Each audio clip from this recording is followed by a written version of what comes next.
Here. Here. Here. Here. Here. Please join me for the Pledge of Allegiance. I pledge allegiance to the flag of the United States of America and to the republic for which it stands, one nation, under God, indivisible, with liberty and justice for all. I'd like to welcome those who have come out to join us physically and presently this evening, and also welcome the ones that are joining us through YouTube. Let me explain just a little bit about the formalities before we got started. There's going to be two topics on this evening agenda. One is the Topside Aquatics Incentives Health Insurance Consultant Contract Presentator. And so one of the things that I'd like to allude to, we have a public comment sector, and I will allow any comments from anyone at this particular time that would like to address Topside Aquatic Incentives for the Health Insurance Consultant. You can do so and present whatever comments you want to the commission. Once we move past the public comment, the commission will enter a format to conduct business. I will allow the employees, where Mr. Longcoffer is here to ask any questions, employees and employees only.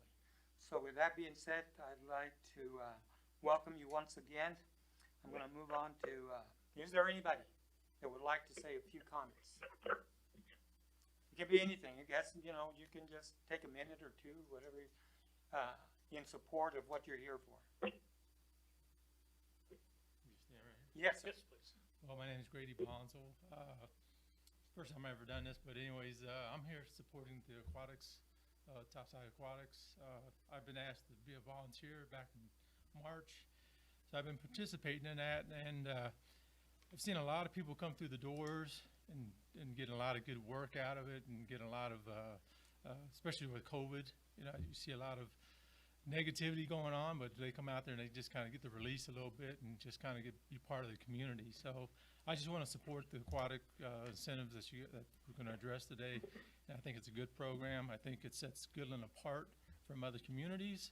It's not something that other communities have, and so we can kind of put our name on the map and just kind of say, hey, yeah, we have this. I mean, we have people in our class who have family in Houston, Texas, and all over the place, and they're like, I never even heard of this, because we do this aqua biking, and so it's a program that's very rare, but we have a good crew that comes out there and they enjoy it, and they just seem to just enjoy doing what they're doing and participate in it, and so I just want to support the aquatic Topside Aquatics Center, so that's what I'm here for. So. Thanks, Brady. Thank you. Okay. Somebody else.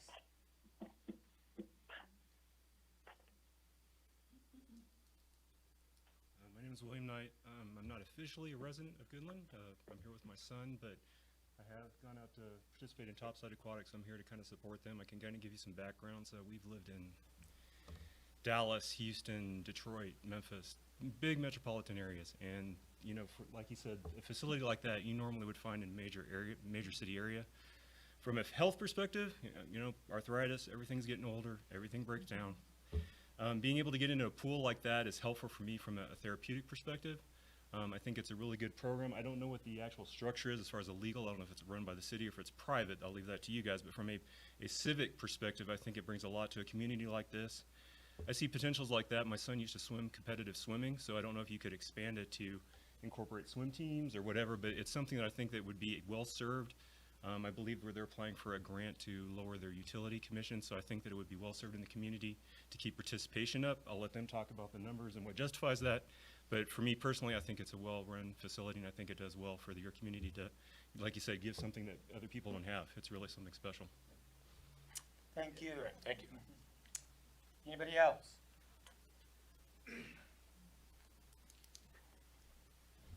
Mr. Shears. So Ben Shears with Northwest Tech, and I think certainly, you know, this has been one of the things I think the Goodland swim team, since we arrived in Goodland, our very first summer when we got here in June, was one of the tools that I think our kids utilized and leveraged to really get plugged in. And obviously, this resource has been invaluable to the community members as far as being able to have a facility there indoors that kids can practice year-round. I think from something to do, also important for our youth, both in the school district as well as the college. And, you know, we've had a lot of conversations with Ms. Keir and I since this project has taken off and before about ways in which the college could support that. And we have lots of different opportunities certainly for that. I think one of the things we see benefit and have seen benefit has been with students that need rehab work. If it's something that they can do that's low impact, we can send them over to the indoor pool. If they have knees, legs, you name it, about wherever they're sore or injured, they can do that there within the pool indoors throughout the course of the year. So it's a really great rehabilitation tool for us. And I think probably more importantly, of course, everybody's hopefully well aware that this has been a project that has been supported from the Dangy Hansen Foundation, and is something that I think that, you know, when as an entity like that invests into the community, I do think it's important that the community rally around those opportunities as well, and demonstrate back to the Dangy Hansen Foundation that this is something that that we support also. So that and many other reasons certainly is one of the reasons why I'm here, just to speak in favor and support of Topside Aquatics. So thank you. Thanks, Ben. Thank you. Someone else? Hi, I'm Janessa. I'm here also to support the Topside Aquatics, and I have a little bit of, I guess, some statistics here for you. So I don't know if you know this, but the counties in Kansas are based on, or they are ranked on their health outcomes. So this is something that we kind of look at to determine, I guess, what this is broken down into a number of different qualities. So they get these numbers based on like the quality of life here in Sherman County, the obesity rates, the physically active within the community, and access to exercise opportunities. And so I found this pretty interesting. Out of the 105 counties that are here in Kansas, in 2016 we were ranked 93 out of 105, which is not a good thing. That's pretty darn close to the bottom. In 2019, we had improved to 84. And by March of 2020, we had improved to 82. So we moved up 2 spots. I mean, that's not a very, I know 2 spots is actually a really big deal. And the only thing I can think of from the end of 2019 to March of 2020 is this pool. I mean, whether you are a swimmer or not, it's making this county a healthier spot. So I think that's something that we really need to think about. In comparison to some of the other counties, Sherman County is number 82 as of March of 2020. Thomas County is number 27. Cheyenne County is number 66. Wallace County, they did not have the information on. Logan County is number 23, and Rollins County is number 71. So I feel like we have a lot of work to do to try to strive and meet some of the expectations that our other counties have kind of set up already. So, thank you. Thank you, James. Thank you. Someone else? Good evening. I'm Janice Bonzel. I want to speak in support of Topside Aquatics. I had double knee surgery, and so for me to have an opportunity to do something to rehabilitate myself and to also, you know, kind of stay healthy, this has been an awesome place. We've also seen a lot of people come in just from different communities just to be able to do this pool. And as far as the swim team here, and then other communities have also come in. I've seen it at 5 o'clock in the morning. We get up, actually 4:30, and teach a class 3 days a week.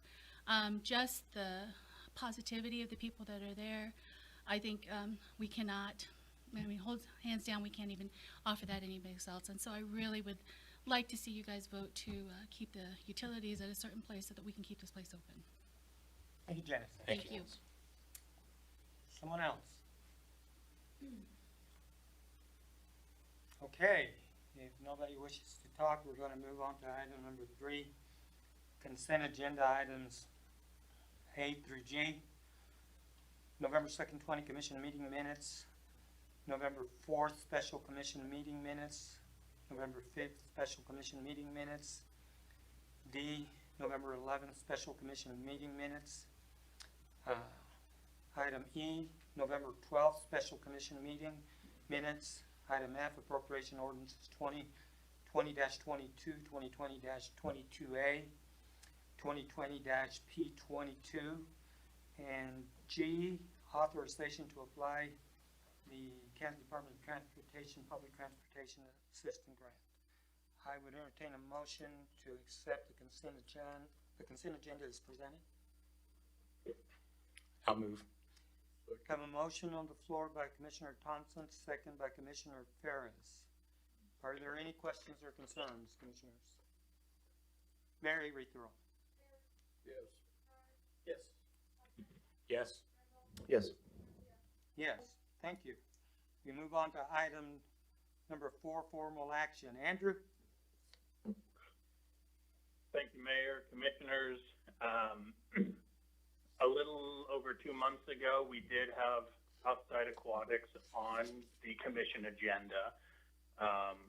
Topside Aquatics at that time had their incentives expired that the city had offered for a period of 6 months, kind of an at-cost purchased rate. Their utilities were discounted. And Topside Aquatics at that time had requested either an extension of a finite period of time or a permanent extension of that incentive. Commission at that time did award an extension of 2 months, continued at the at-cost rate. And commissioners kind of discussed looking at maybe a change in electric rate. Or kind of figuring out a rate change.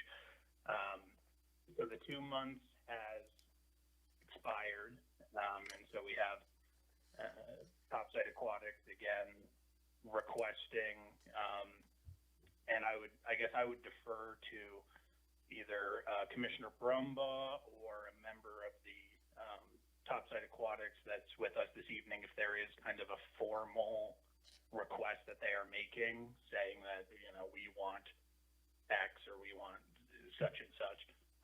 But I would presume that the nature of their request is a continued extension of that incentive rate.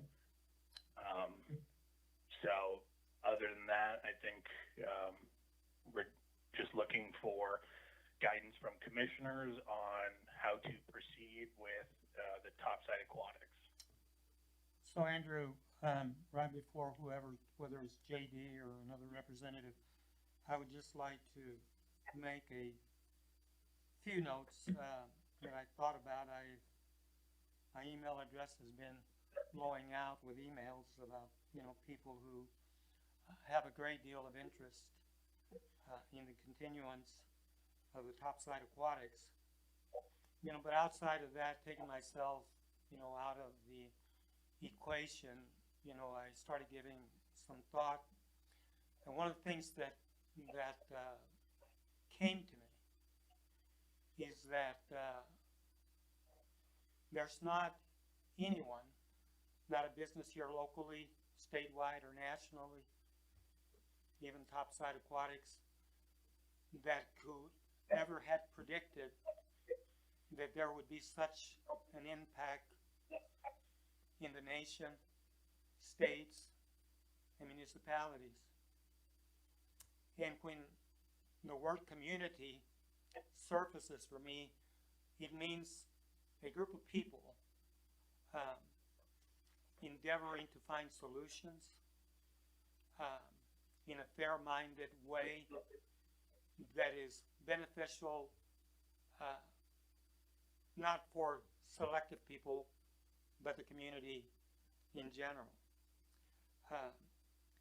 The other thing that concerns me greatly is that we got a very formidable player in our community that supplements, I thought it was 37, but it's actually 39 counties, by the name of the Dane Hansen Foundation.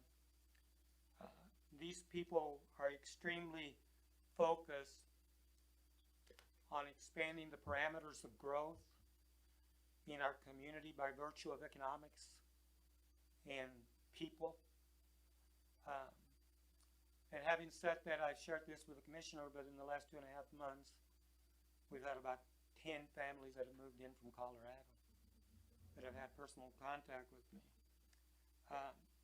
And so, in order for us to seem like we are extending a measure of support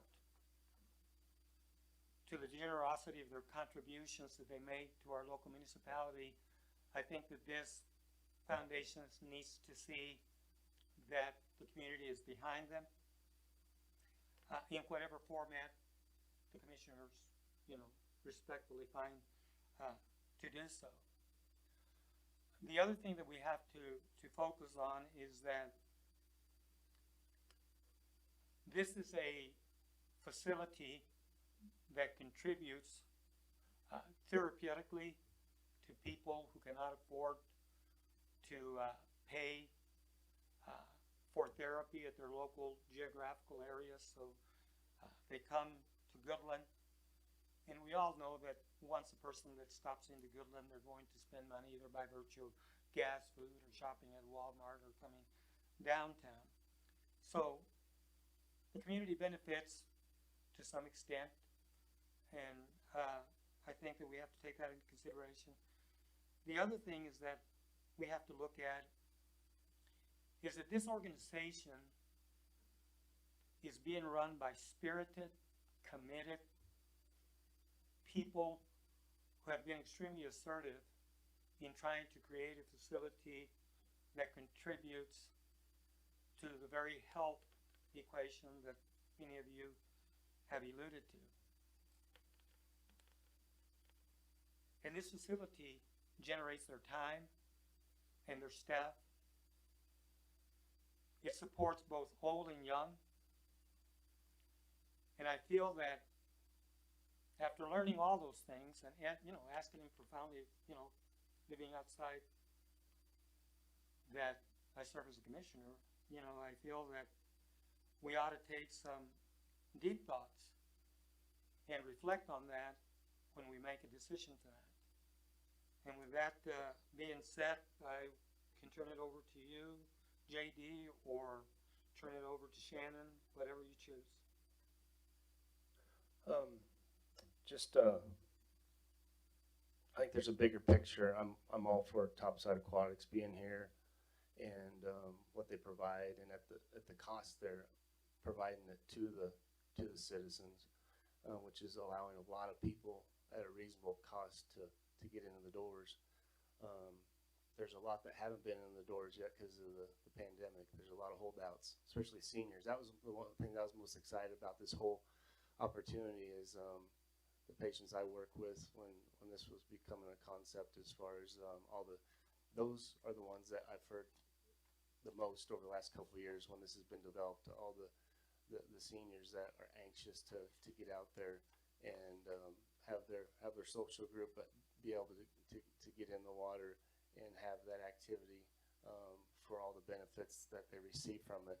And a lot of those are still at home and are holding out until we get through this time. Just a bad time to launch. Nobody's fault. Hanson Foundation's provided the majority of the funding. We're leaving out Sherman County to the tune of around $23,000. Hanson $75,000. Individuals that have donated thousands of dollars that you have a donor board on. You can go and see those names on there.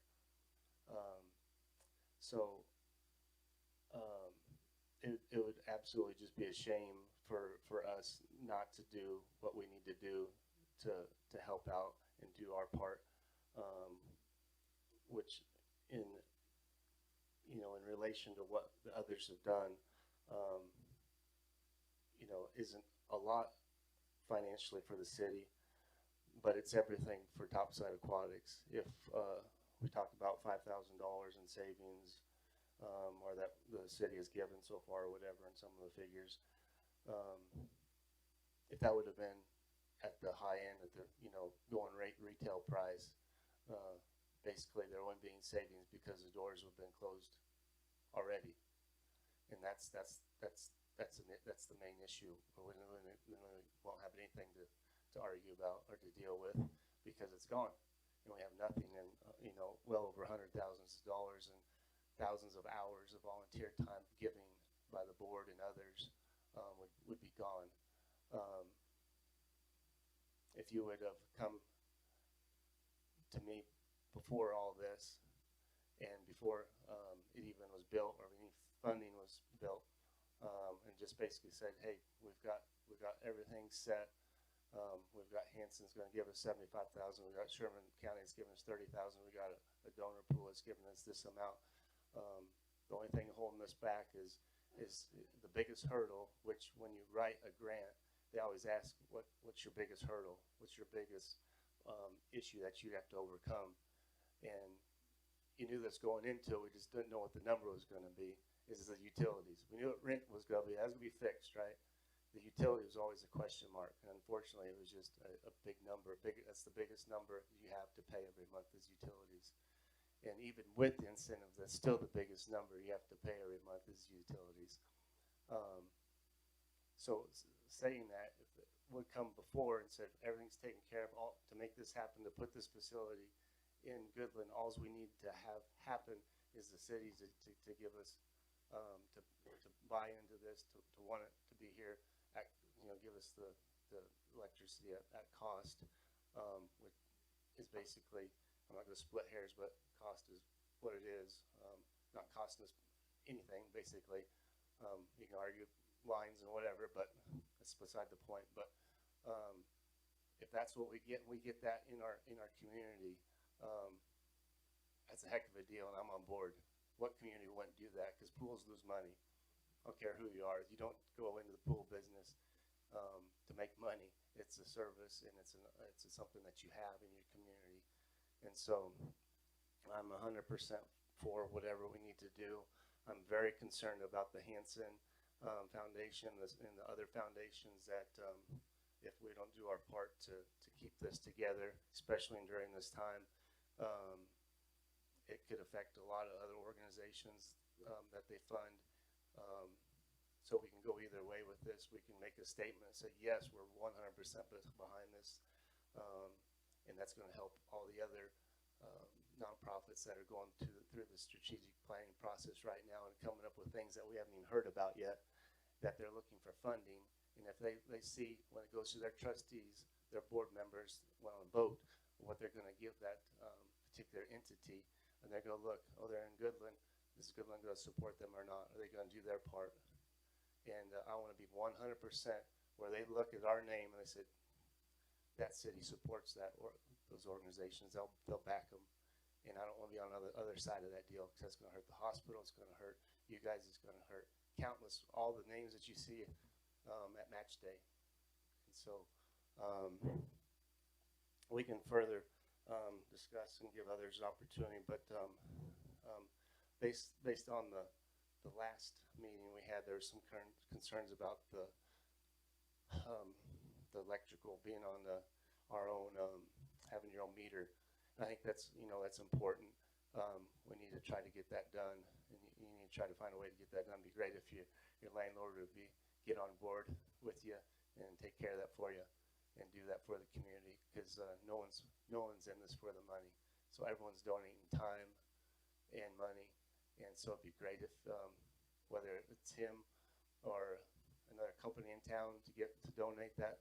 And I think you need to be on your own meter, but we can further discuss. But I'm gonna go ahead and make a motion for to give Topside Aquatics 1 year at the current rate at cost, contingent on them being on their own meter. Have a motion on the floor? Can I comment some first? Yes, sir. My office is right next door in that building, and I've seen the difference in people.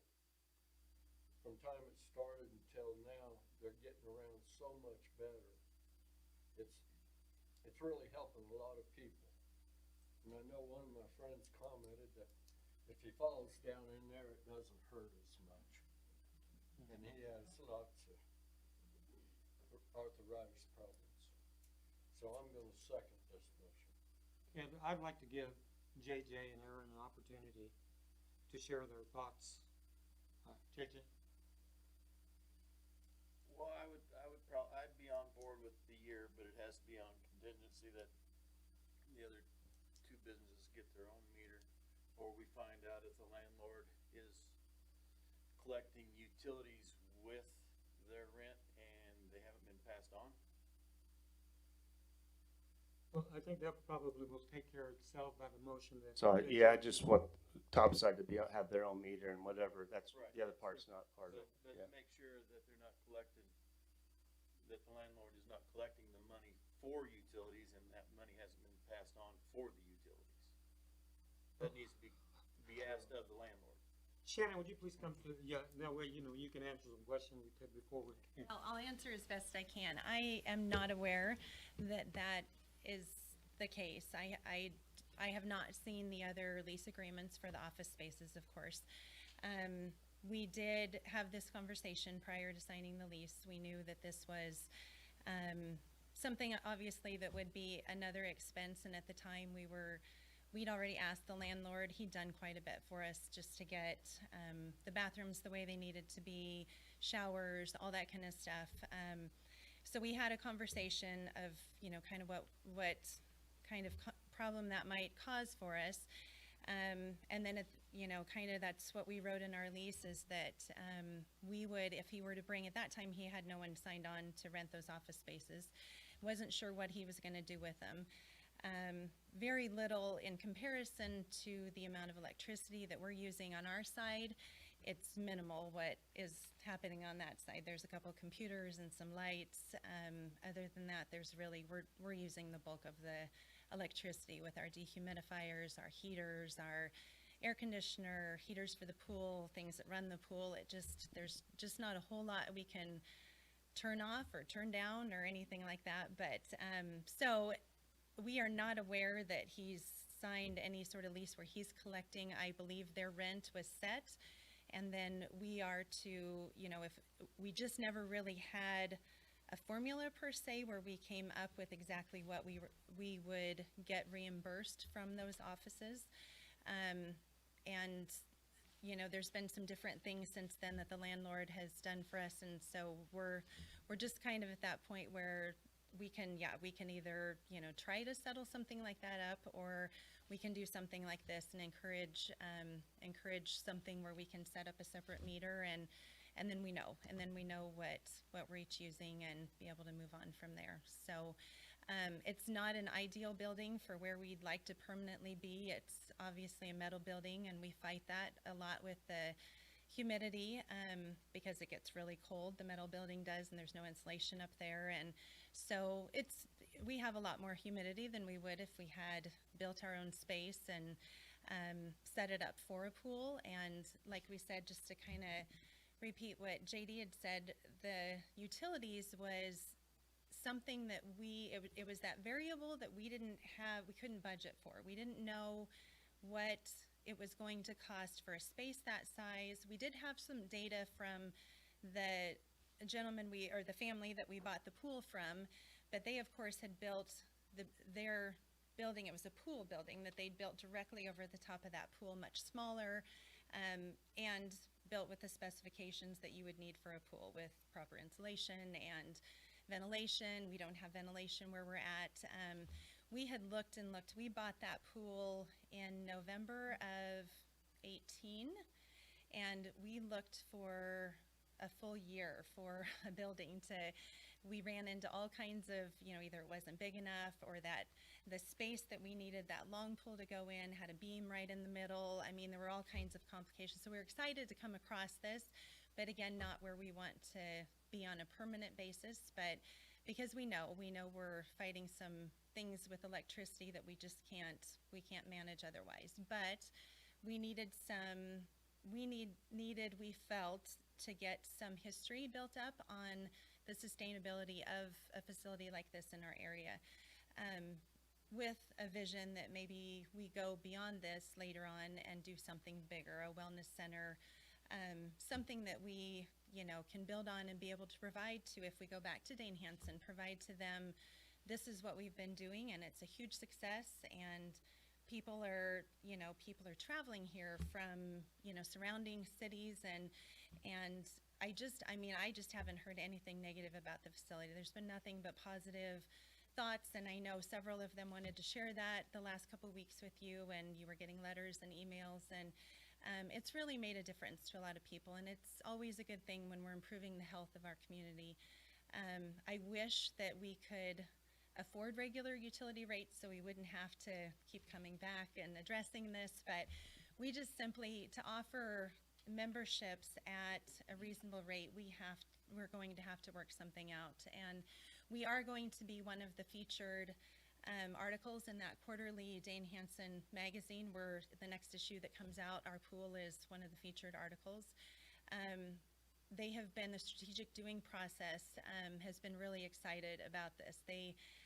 We've received several phone calls from other communities wanting to know what we did, how we did it, because this is something they're interested in. It's affordable and it's not something that you're tied into forever. You haven't dug a hole and poured cement, and it's something if it doesn't work, you fold it up and you drain it and you move on. So there's been a lot of interest, and there's a lot of people watching us. There's a lot of people paying attention to our community, and it's exciting that they're all watching, but I've been really stressed the last couple of months looking at as things dwindle, and COVID's been as tough on us as everyone, and thinking, oh my gosh, this would be horrible to be at the point where we have to shut the doors here soon. So without even having made it a year. So anyway, that's kind of, is there any, I guess, I don't know if I answered that question necessarily, because I don't know. I would have to follow up with the landlord and see what he wrote in the other leases. And that's what I would do. You do need to follow up on it just to see if that money is there. If it is there, you might as well use it. Right. That's what I'm saying. Right. Take advantage of it. Okay. Eric? I don't think there's anybody who doesn't feel like this is great for our community. I think the concern that we have to consider up here as a council is what kind of a precedent that we set moving forward with other organizations who want to come forward and want the same kind of discounted rates that we'd be offering you guys. I think we've all put a lot of thought into this. We've received lots of emails and letters, and you have tons of support, and it's awesome. I had the same kind of thoughts. My thoughts get us to the same place, but in a different way.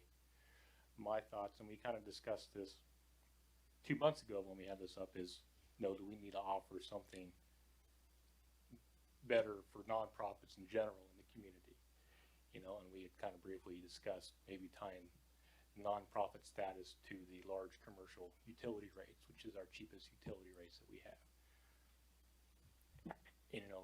So looking at the numbers that we got, if you guys would have been paying the large commercial rate, kind of based off the 9 months we have here, kind of prorated over the year, would have been about $4,500 more over a year than what you have already paid.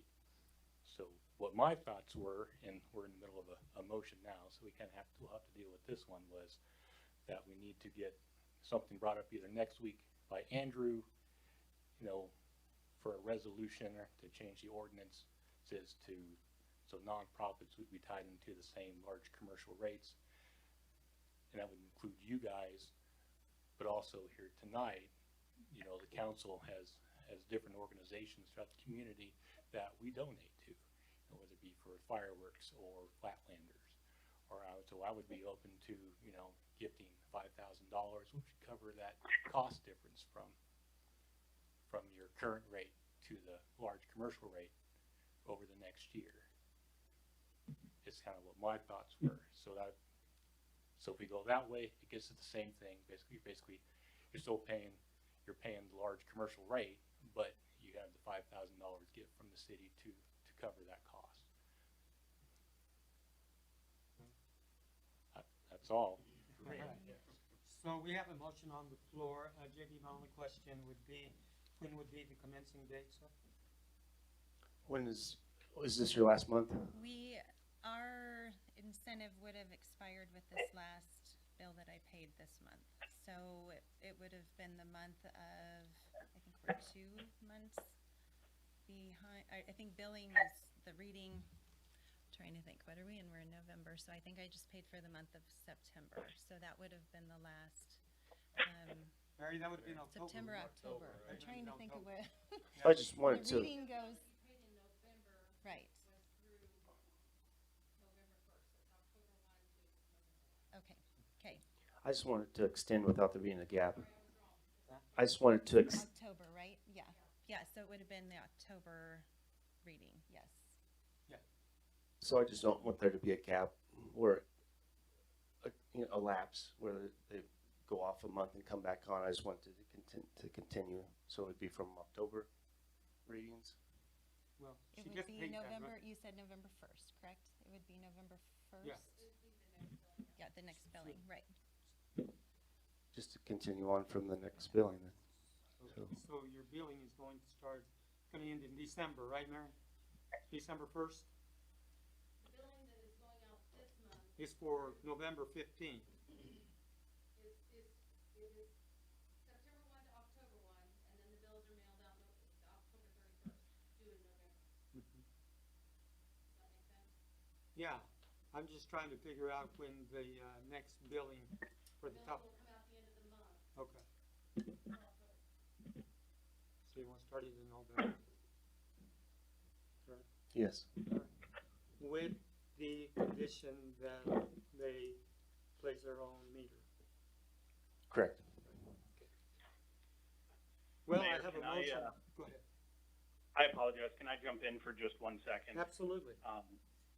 Thank you. I do want to echo Vice Mayor Thompson's concerns and caution the commission on this a little bit here, in that regardless of what way you come down on this action, I do think we need to be very cautious and very careful about the precedent that this action sets, in that I agree with the sentiment that Topside Aquatics is an excellent addition to our community. I don't think that that is probably being contested by anybody in the room right now. I think we all are on the same page, so it's not really a referendum of is Topside Aquatics something we want to see continued or not.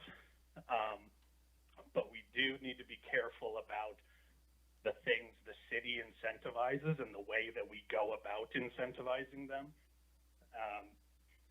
I think offering an incentive and then having a business come back to us and say, we really like that incentive. We'd like it if it continues. I think this really opens the door for a lot of other businesses, nonprofits, organizations to do that to the city and say, we're really still struggling. We need this incentive to continue. And it almost places the burden on the city to ensure that a business succeeds. And I don't think that's a place that we want to get into as a city. So whatever the commission ends up doing here, I really do think we need to have the discussion of this is the only time that it's done this way, and we need to have kind of a broader discussion of how to address these benefits and how to incentivize other organizations, nonprofits, businesses that come to the city in the future. If we're talking about just, what is the benefits, things that are benefits to the city, Northwest Tech is a big one. Walmart is a big one. These are big benefits to our community, and I think it would be absolutely disastrous to our budget if these same organizations came to us and said, we would like this discounted rate too. So even though I understand and empathize with Topside Aquatics, this is kind of a fine line that we all need to walk here, because we are not a private utility company. We are a public utility company. So that revenue that we are generating, again, that goes to make sure our infrastructure on Highway 27 can accommodate the next new business that wants to develop in our town. It goes to supplementing our general fund so that we have staff that can clear the streets and make sure that we have the fire trucks that are going to roll out and fight the fires when we have these hazards. So I'm not saying I'm against this action, but I do think we kind of need to have a bigger discussion and figure out how we don't get into this situation additional times going forward, because I could see Topside Manor coming. I could see a lot of new developments coming that would really harm our budget in the long run. So that being said, Topside Aquatics, again, it's not a referendum on them or anything like that, but I would really urge the commission to kind of look at how do we address the bigger picture going forward. And I appreciate that, Andrew, your concerns. My only referendum to that is that, number one, the examples that are given as far as the college and Walmart is concerned, there isn't a financial obstacle there. I think that one of the major factors and components that we're playing here is that we have that formidable contributor, which is the Dane Hansen, and sooner or later, their board changes and they're going to evaluate, like any other business, what's working and what's not working. The other thing that I would say is that we're in a transitional period, and some of the concerns that you have brought up, I intend to address with the new candidate, whoever that is, that the commissioners agree with. The other thing is that we have to address each case-by-case setting. This is nothing that was foreseeable, as I mentioned in my opening remarks. And while I know that you understand, the other point is I think that this is a point of contention come budget time, because that's where the dollars flow. That's where we allocate. That's where we say, here's where we want to go with the X number of dollars that are generating. And I know that JD had some comments. JD? Yeah. So no, Andrew and Commissioner Thompson, I've wrestled with the same issues, and is it gonna cause the I guess the pun intended, floodgates to open, right? For others to do the same thing, but so this is how I've arrived at some of those, trying to balance loving the organization. How do we handle this as a commission, as a city? We're good. So 2020 pandemic, there's one example. This is a weird, crazy year. So that there's one reason alone. It's a startup. There's a second reason. Established versus a startup. I think in the previous meeting, I looked at treating any startup and having the same conversation, no matter what it is, to help them get going, to help them get on their feet, and whatever that looks like. To have something like this in the community. We're going to still be in this as far as, even with the vaccines and all this that they're talking about, we could still be in this in third quarter of next year is what some are still predicting that we're still dealing with even for the next 6 months. So they're still going to be struggling. They're going to be struggling even outside of the pandemic to meet the bills. So I think we've got, I say that to say, I think we got a lot of justification where we're just not being willy-nilly on this and just, yeah, they're coming back, let's just do it without, you have to, there's a whole bigger picture, but I totally understand, I totally get, where we don't want this to, where it could really affect our budget and have everyone coming to us this way. Just the one exception alone of having it only be allowed for startups and eliminates most of that. So that's how I kind of reconciled a lot of this on my own, and I had a lot of the same concerns, but I think there's a way where we don't have to close up and $130,000 and whatever it is that the foundations and individuals and all the time and effort that's gone into it just goes away, just like that. I think we can work through this, especially in this year and what everyone's dealing with to justify doing this. And I've even wrestled with myself about permanent or extension, how long.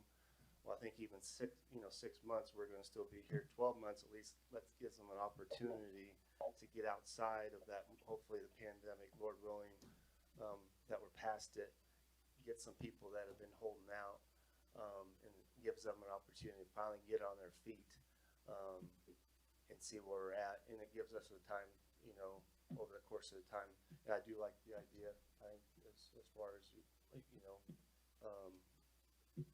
how do we solve all the, nonprofit problems. It gives us time to relook at that. But I think all these things being said, I still think it's a good plan and a well thought out plan, and it keeps them in place, but it gives us justification for why we're doing it. May I? I was just gonna, I appreciate, all the commissioners who have spoken and have, you've all clearly thought through both sides of this, and I think that's very important and appreciated. Thank you. I just want to respond to JD here if I could, and, I do agree that we need to have a better plan in place as far as incentivizing new startup businesses. We've kind of talked about, hopefully the new board that we've put together will come up with something. Whether or not they will, I don't know. I kind of feel like at this point, maybe we need to discuss that and come up with something on our own, what we want to do. But to that extent, you guys were given a pretty big incentive when you guys first started up, correct? You were given the discounted rates, free fill of the pool, no connection fees. I believe those are all things you got right. I don't know if there's anything else or not. So there was an incentive package that was given. And so we moved beyond that, and now we're kind of into something else. We're no longer incentivizing the startup. We're trying to keep them open. And if we're going to do it this way, are we willing to pick and choose whatever organizations may come to us wanting this? Are we the ones that are going to decide if we feel they're important enough to the community to have this discounted rate, or are we better off setting something in stone for everybody, and then if we want to give them something more specific to them because we appreciate what they're doing and we want to give them a little extra something support for the city, is that the better way to go? One thing I think that's a good question that we could possibly do is during budget time is create a budget line item and allocate X numbers of dollars respectfully for, that particular category. We could do that. The other thing that I was going to ask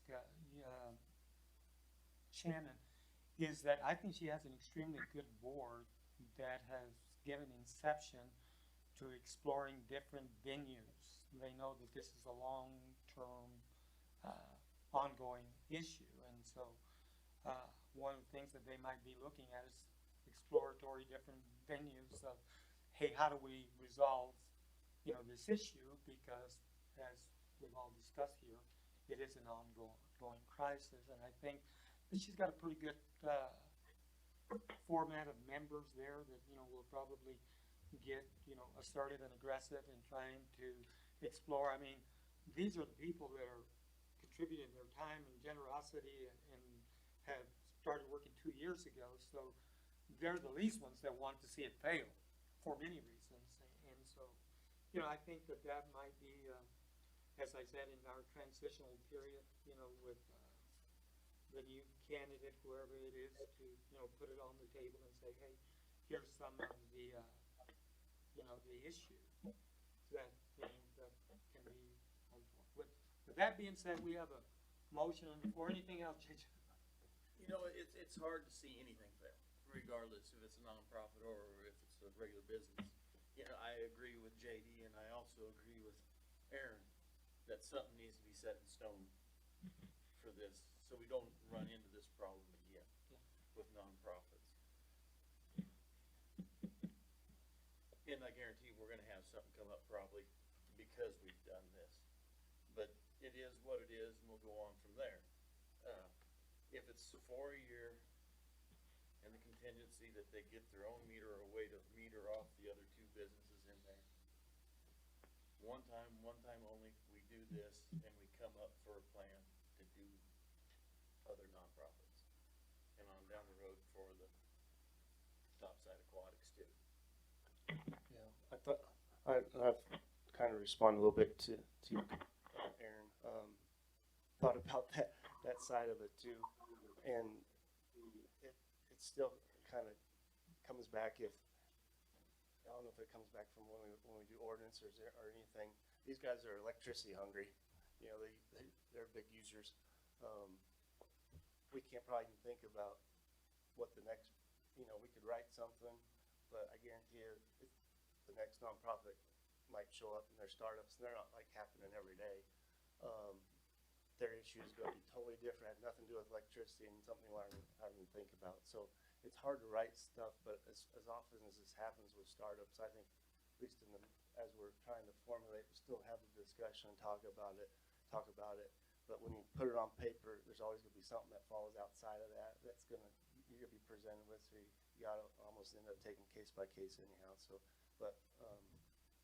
yeah, just to throw that out there because I wrestled with that too. So. All right, any discussion? I have a motion on the floor. Mary, call the roll. Howard. After long thought, yes. Harris. Yes. Thompson. No. Brumbaugh. Yes. Garcia. Yes. Thank you, Shannon. Thank you. Thanks, everybody. All right, thank you for coming out, supporting your organization. We go on to item B, health insurance consultant, Andrew. Thank you, Mayor, Commissioners. You all have in your agenda packet a proposed contract for USI. Also included in your agenda packet is the existing contract with HIC. And so we are looking for some guidance from commissioners on how to proceed with the health insurance consultant. It is my understanding that we've got Mr. Longhofer in the audience this evening and that he is interested in making a presentation before commission. So I would turn the floor over to him before inviting commissioners to have discussion and provide input and guidance. Andrew, before Mr. Longhofer takes his place, have you had an opportunity to read through it all? How do you feel about it? Yeah, I reviewed the contract and don't have any issues. We did have some questions, which we did email to Robert, and he did respond.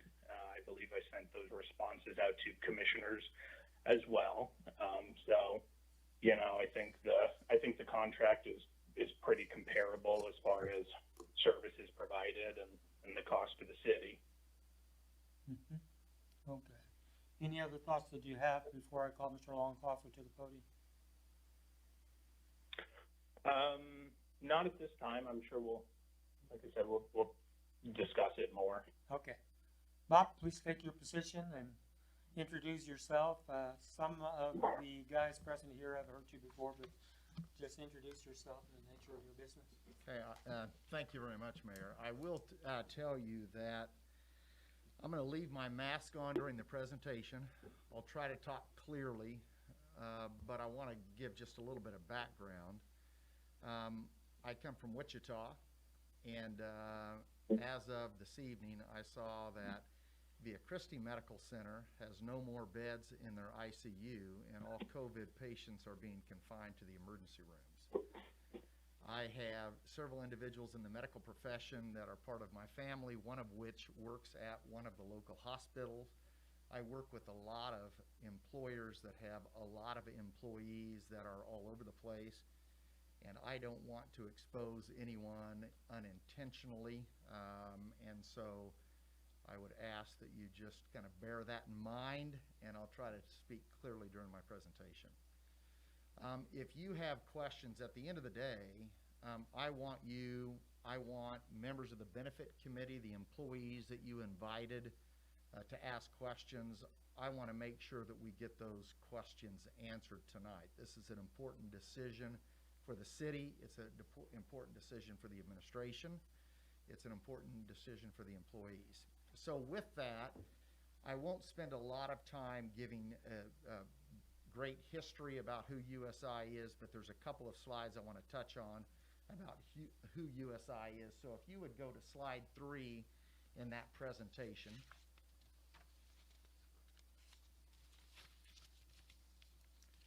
So while we're going to that slide, USI as an organization, we are about the largest independently held insurance consulting firm in the U.S. We have 8,000 employees spread across 200 offices. I will tell you that I office out of Wichita, but our region is actually located in Denver. And we have about 400 benefit professionals within this region. And what my job is specifically is to work with employers, helping them manage their employee benefit programs. And we'll talk just a little bit more about that. If you would go to the next slide, please. I thought I would start with just some important questions that I thought would be beneficial to the commission, but also for employees that might be in this room. So the first thing is, what would USI do for the city? And I like to think of a consultant as a consultant, but a broker is a broker.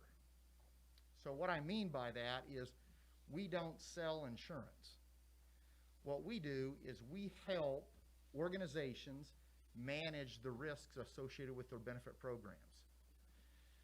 It doesn't matter to us whether you're with Blue Cross, whether you're with United Healthcare, whether you're with Aetna, whoever. It matters to your employees if they have access to the doctors and hospitals that they feel comfortable with, but it doesn't matter to us. You actually have 3 very important stakeholders. Your employees of the city are important stakeholders. Your administration team is important stakeholders, and obviously the governing body is important. And the risks are a little bit different for each one of those groups. So for employees, for example, and their families, they are interested in, when I go to the doctor, when I get a prescription, when I go to the hospital, how much is going to come out of my pocket for that medical care? And then when I look at my paycheck, how much is coming out of my paycheck for health insurance? And then finally, can I go to the doctors that I want to go to? When it relates to your administration team, it starts really with your HR side.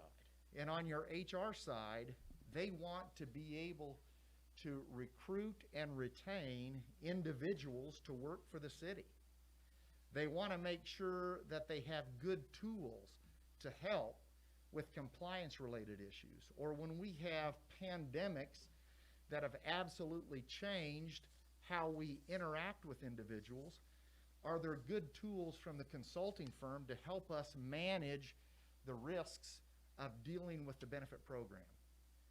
And then from a commission perspective, the reality of it is, as businesses come into the community, as we face economic difficulties within our organizations, being able to balance that and manage it in light of an overall budget, those are the things typically that commissions or governing bodies get involved with. And whether it is a public entity like you, or whether it is a private company where there's a CFO that's actually tasked with making sure that there's dollars available to pay the bills that need to be paid, there is a balancing act of all three of those stakeholders, and that's really where USI gets involved at the very incremental level in each one of those entities and each one of those concerns from a risk management standpoint. The needs are different, but they're also very similar. Everyone wants the highest quality, most affordable medical plan to be available to the City of Goodland's employees and their families. That would be a unifying thing. But balancing that with the economic difficulties that most organizations have had as a result of the pandemic, and also the ever-increasing cost of health care, sometimes there are difficulties that we got to work through. But we're there to help manage the risk of each one of those. So the question is, how specifically do we manage risk?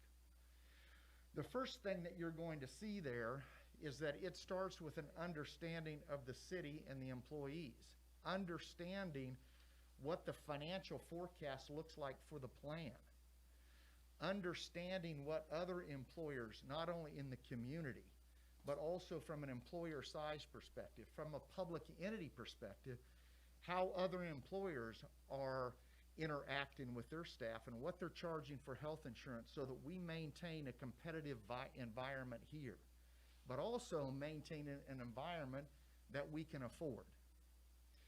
The second thing is understanding your current plans.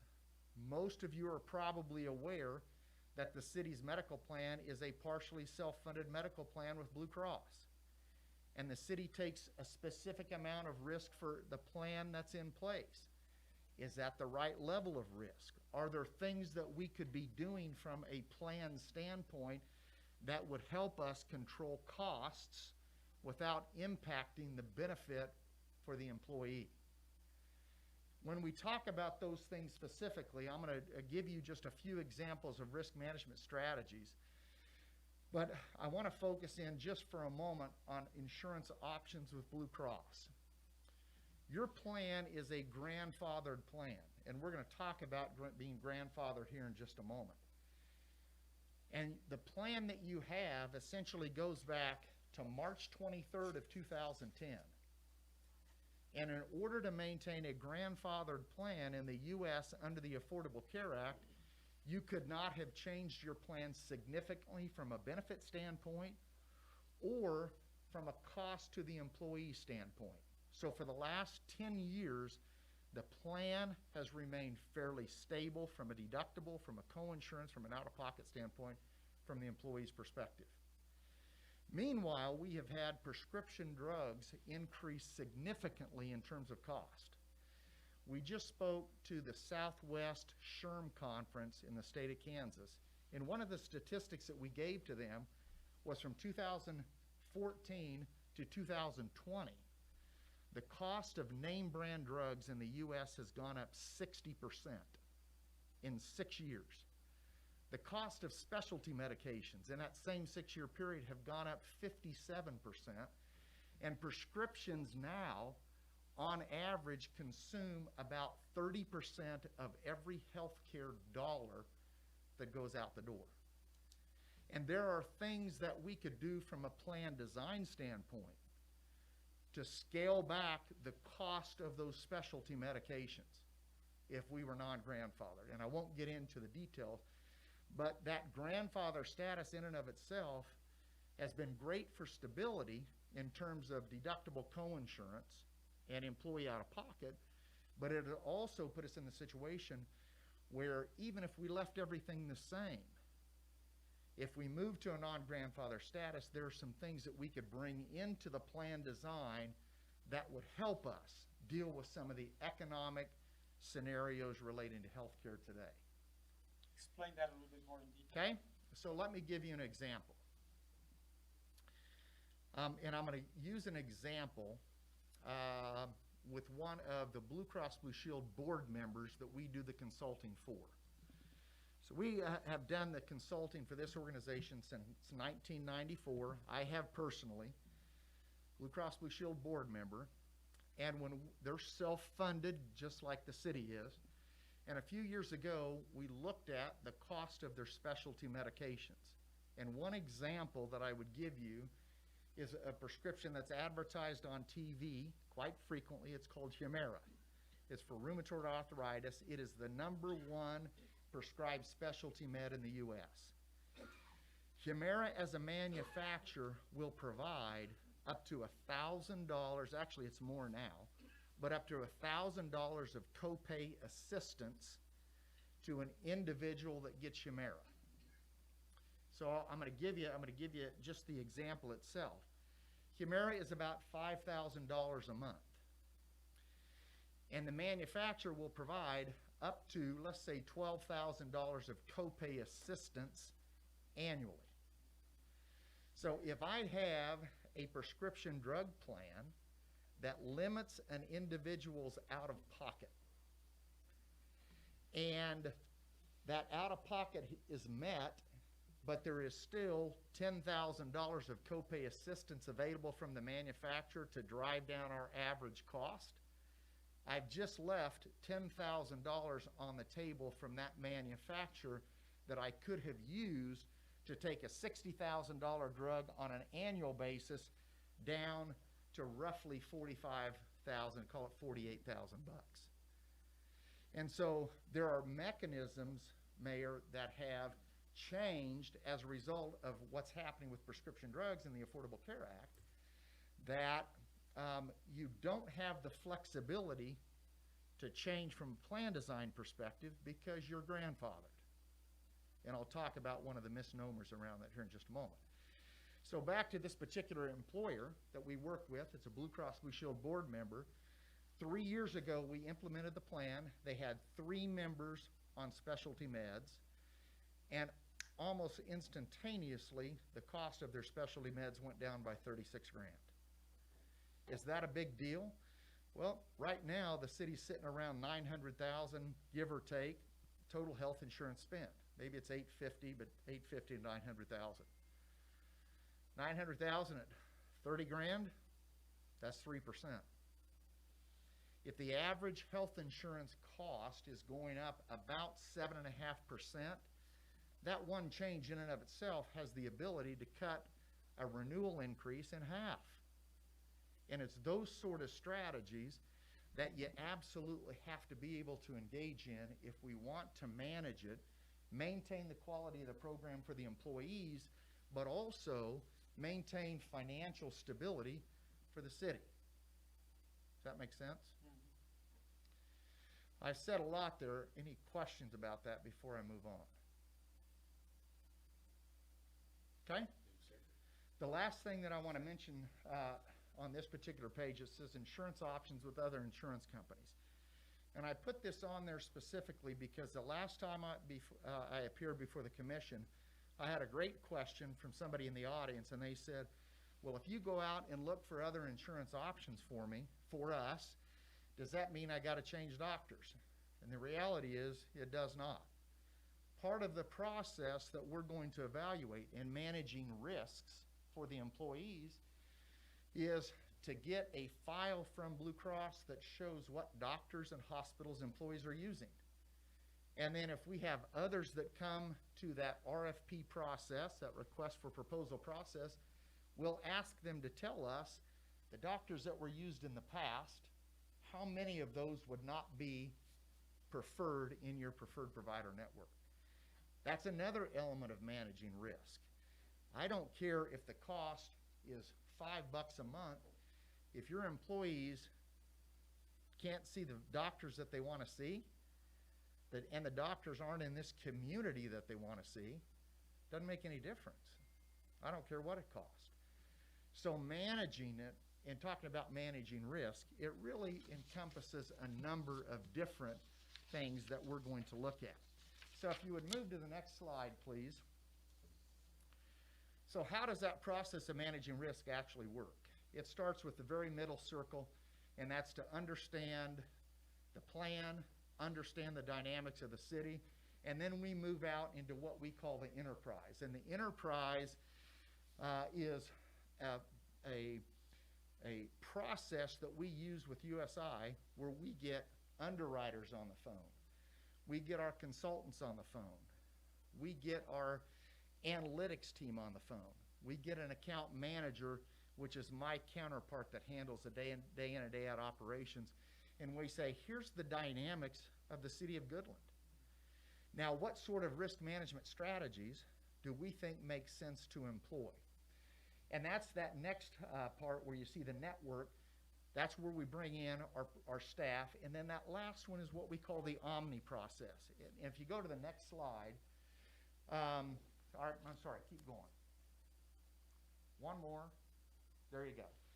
So the Omni process is a proprietary analytic process that USI has where we're able to put in the number of employees that you have, put in the cost of coverage under your current program, and then we're able to look at specific risk management strategies. For example, I mentioned to you just a minute ago about copay assistance on specialty meds. That would be a risk management strategy that would pop out of that Omni process, and it would tell us what the financial impact is to the organization, how much do we think it would save, and then it also says how disruptive is it going to be to your employees? How difficult is that risk management strategy going to make it for them? And this is based on the USI clients across the country from New York all the way to California. And all of this data comes together and it shows specifically identifiable case patterns that we've observed around the country and then also regionally. It is something that I have never seen in the 30 plus years before I came to USI. So let's go to the next slide, please. So, are there other public entities that USI works with where we've been successful? Northwestern Tech is a good example. And I would encourage you, if you haven't talked to Mr. Shears about what we've done there, I would encourage you to do so. City of McPherson, Kansas. We started working with them in 2016. There was a large consulting firm out of Kansas City they were working with. They have a self-funded plan similar to where yours is today. They started the year with about $1 million in surplus. By the time we stepped in, they made the phone call to us. They were down to $150,000 in reserve because they got very poor consulting advice. If you would call them today, they would tell you after working with us, their reserve is back almost at 1.8 million. And there are specific strategies that we utilize to stabilize that plan for the city and also the employees. I've worked with City of Manhattan for a long time. Probably, I've worked with them 12 plus years. City of Derby, Kansas is another one we work with. Riley County Police Department, Cali County Community College, Cali County, Kansas, Topeka USD 501, second largest district in the state, and Wichita USD 265, the largest district in the state. So the last thing that I want to mention is sometimes there's common misconceptions about health insurance. The first thing is that losing grandfather status is bad. Losing grandfather status is not bad. Sometimes people are under the impression that if you lose grandfather status, it's going to fall on the backs of the employees. It's going to cost them more out of their own pocket.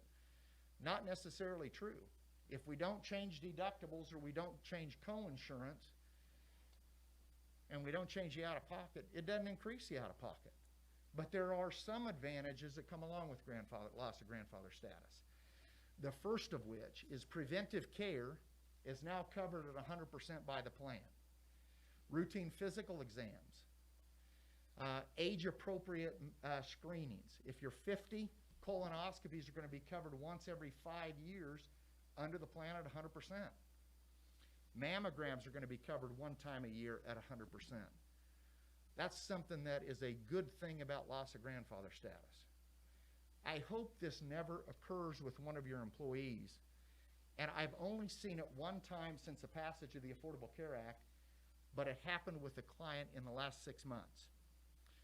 With the Affordable Care Act, if you're a non-grandfathered plan, your plan is required to cover stage 3 clinical drug trials. So it's not been approved by the FDA yet, but it is a stage 3 trial. And it doesn't happen very often, but if you have someone that is really, really sick, and they have done just about everything therapeutically to improve this person's life and keep them alive, oftentimes they'll go into a stage 3 clinical trial. If you're that individual and there is no hope through traditional medicines that have been approved by the FDA, a clinical trial is your last hope in many instances. I just saw one, have a client that I've worked with since 1993.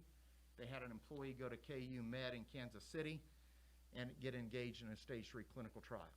That would not have happened if they were a grandfathered plan.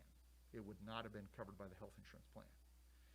So, and in summary about loss of grandfather status, if you stay grandfathered, which is perfectly fine, doesn't matter to us whether you do or not, but I'm telling you there are opportunities lost where we could manage the plan differently, even if there's a decision not to increase the out-of-pocket for employees.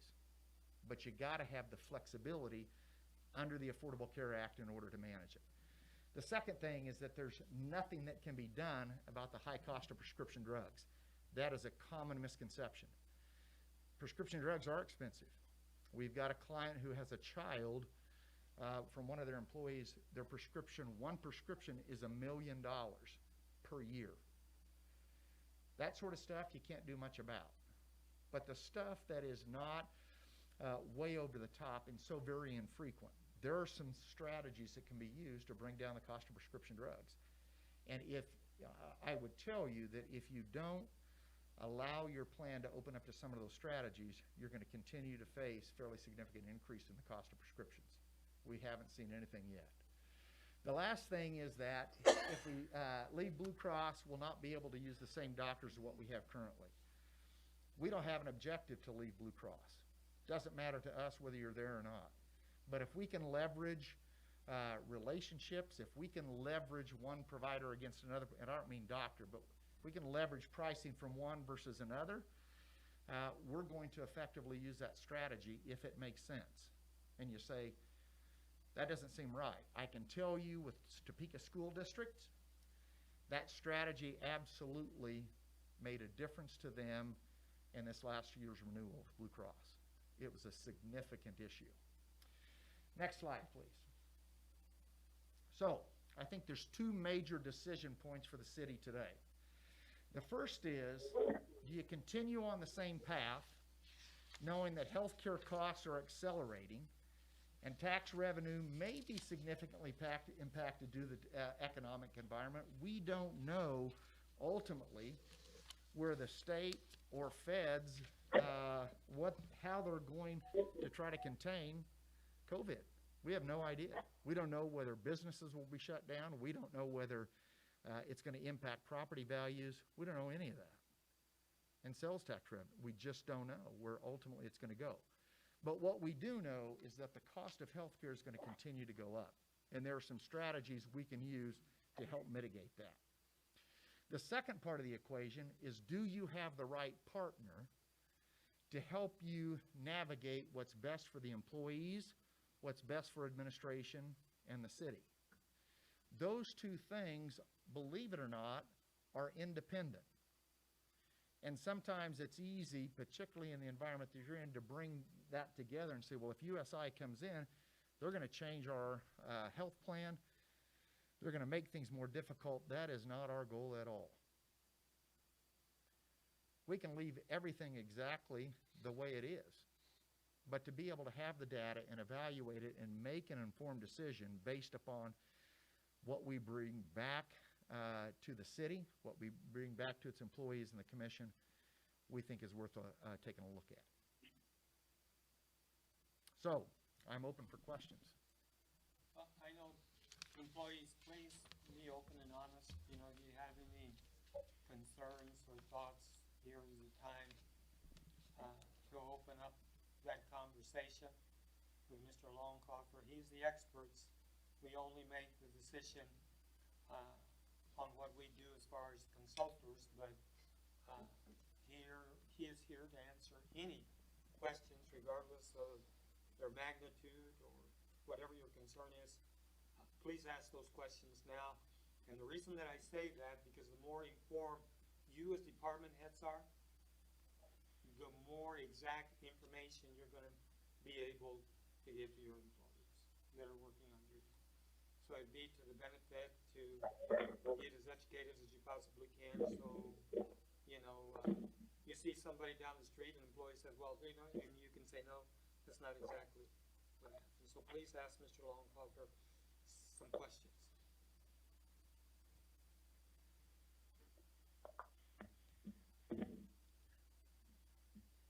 Hey, Robert. Yes, Andrew. I do have a couple questions, and I apologize. I should have asked you these when we'd spoken earlier today. It's not my That's okay. intention to put you on the spot. But, so one, the city is currently has a plan through Blue Cross Blue Shield.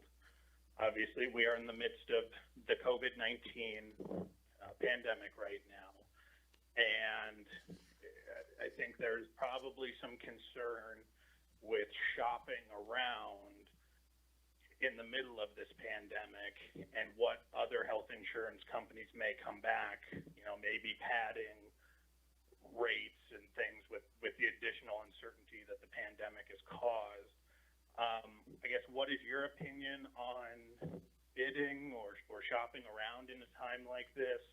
Do you think it's better to kind of, you know, we have a provider that knows our data, or, you know, what's your take on that? And then question two is, we have always kind of in previous years prioritized or really given a lot of attention to the run out on any agreement.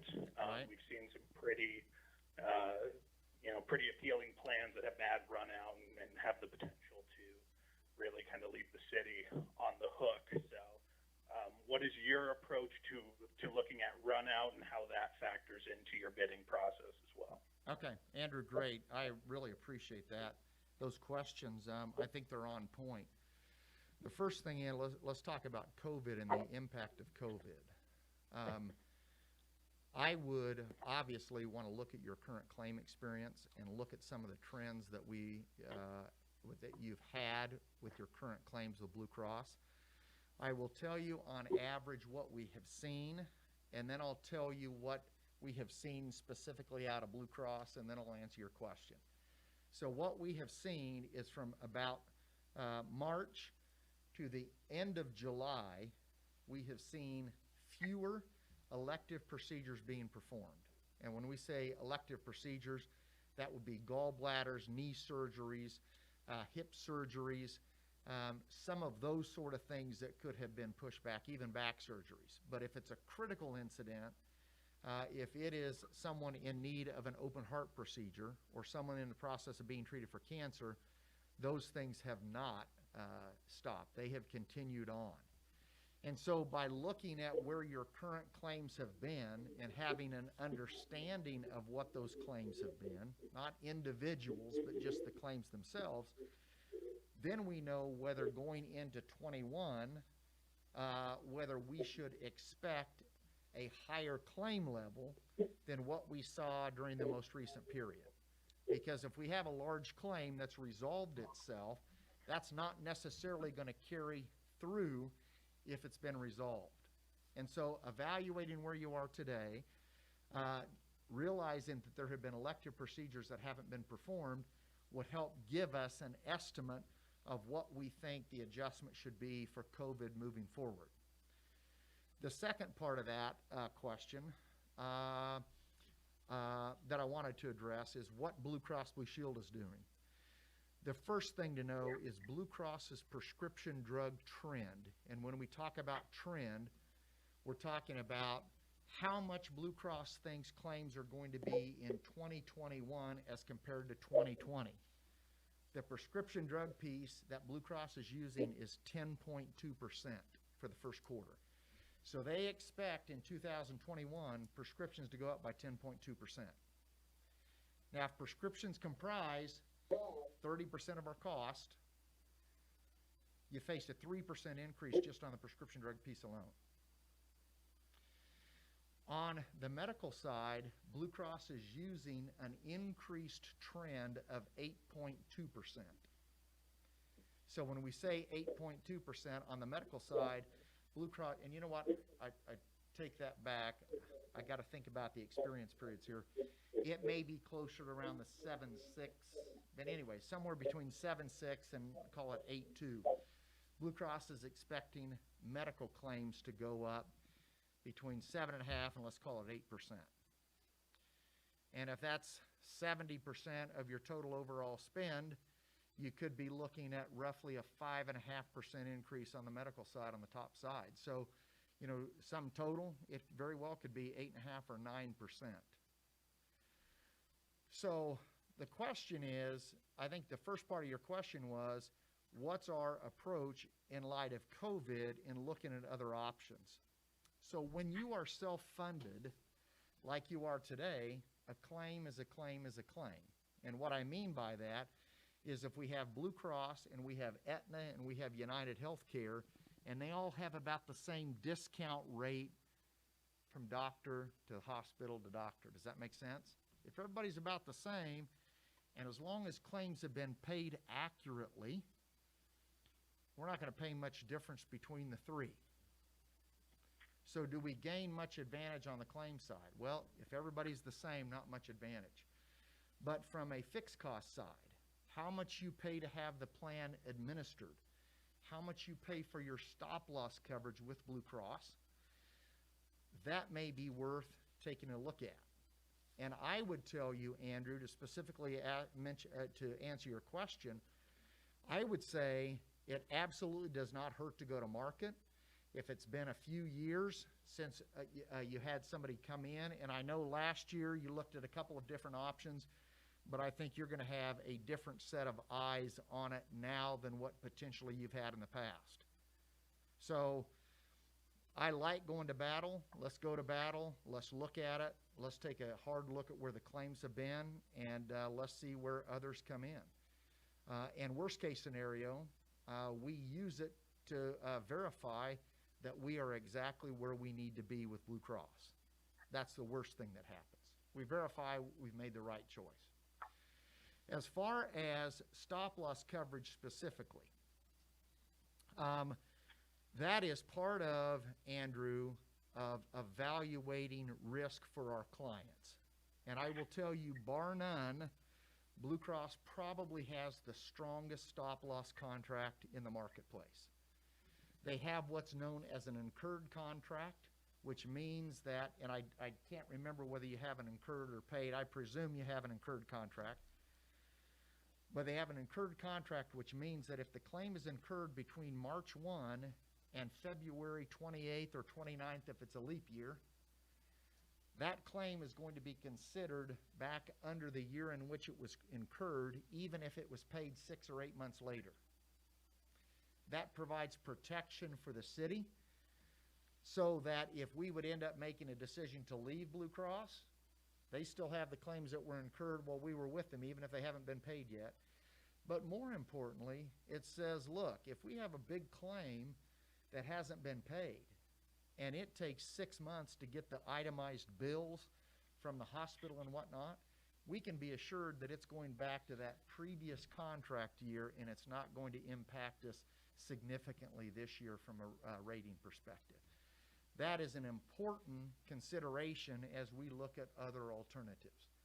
The last thing that I'll mention to you from a stop-loss side, and you haven't experienced this because you've been with Blue Cross, but I will tell you that the other stop-loss insurance companies in the marketplace, and it could be stop-loss that's written by United Healthcare or Aetna or another stop-loss insurance carrier, they engage in what's known as lasering. And you haven't ever experienced a laser here, but I want you to think about it just like in terms of a driving record. So let's say that Bob and Mayor Garcia are being rated for insurance, and Bob has 10 accidents, 8 speeding tickets, and has had a lot of claims. Who do you think is going to get the higher rate, Bob or Mayor Garcia? Of course, Bob is. So what a laser essentially does is at each renewal, the insurance company looks at the large conditions or the big medical conditions that are occurring with the plan, and they're saying, look, all of your employees, you have $30,000 of risk on all those employees. But on the one that's really sick, we're not going to give you $30,000 of risk like you have today with Blue Cross. We're going to make it $250,000 or $500,000.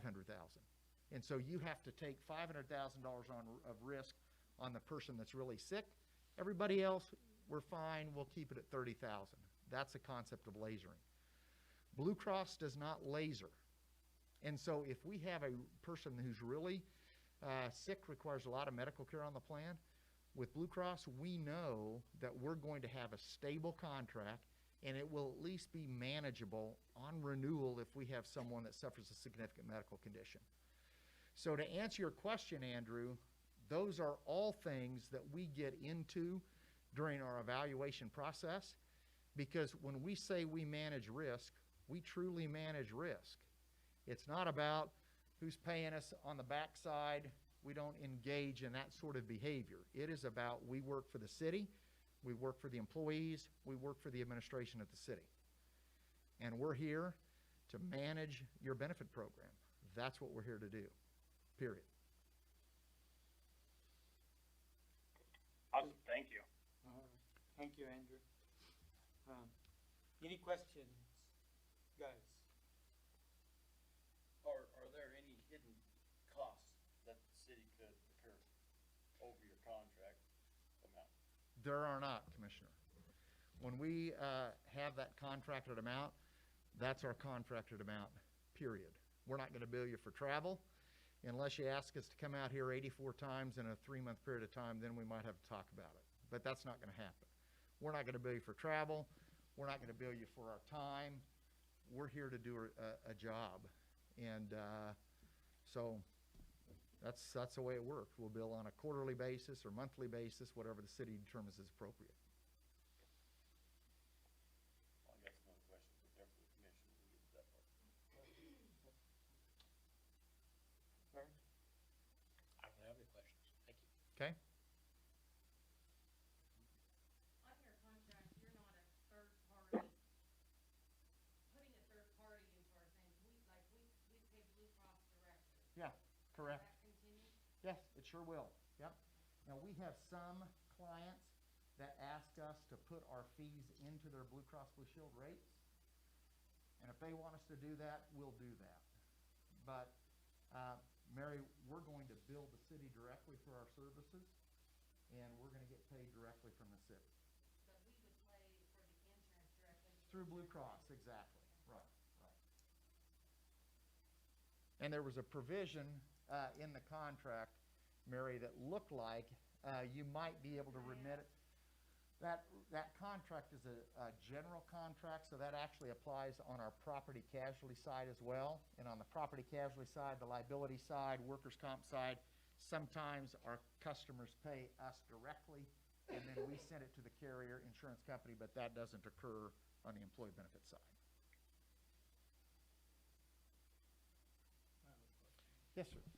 When talking about switching possibly from a grandfathered to non-grandfathered or possibly switching companies, Uh-huh. in your experience, has there been times where somebody's provider wasn't covered anymore? So, not with the change in grandfather status, but when we talk about moving, if we would move from Blue Cross to Aetna or to United Healthcare, sometimes they move from a preferred status to a non-preferred status.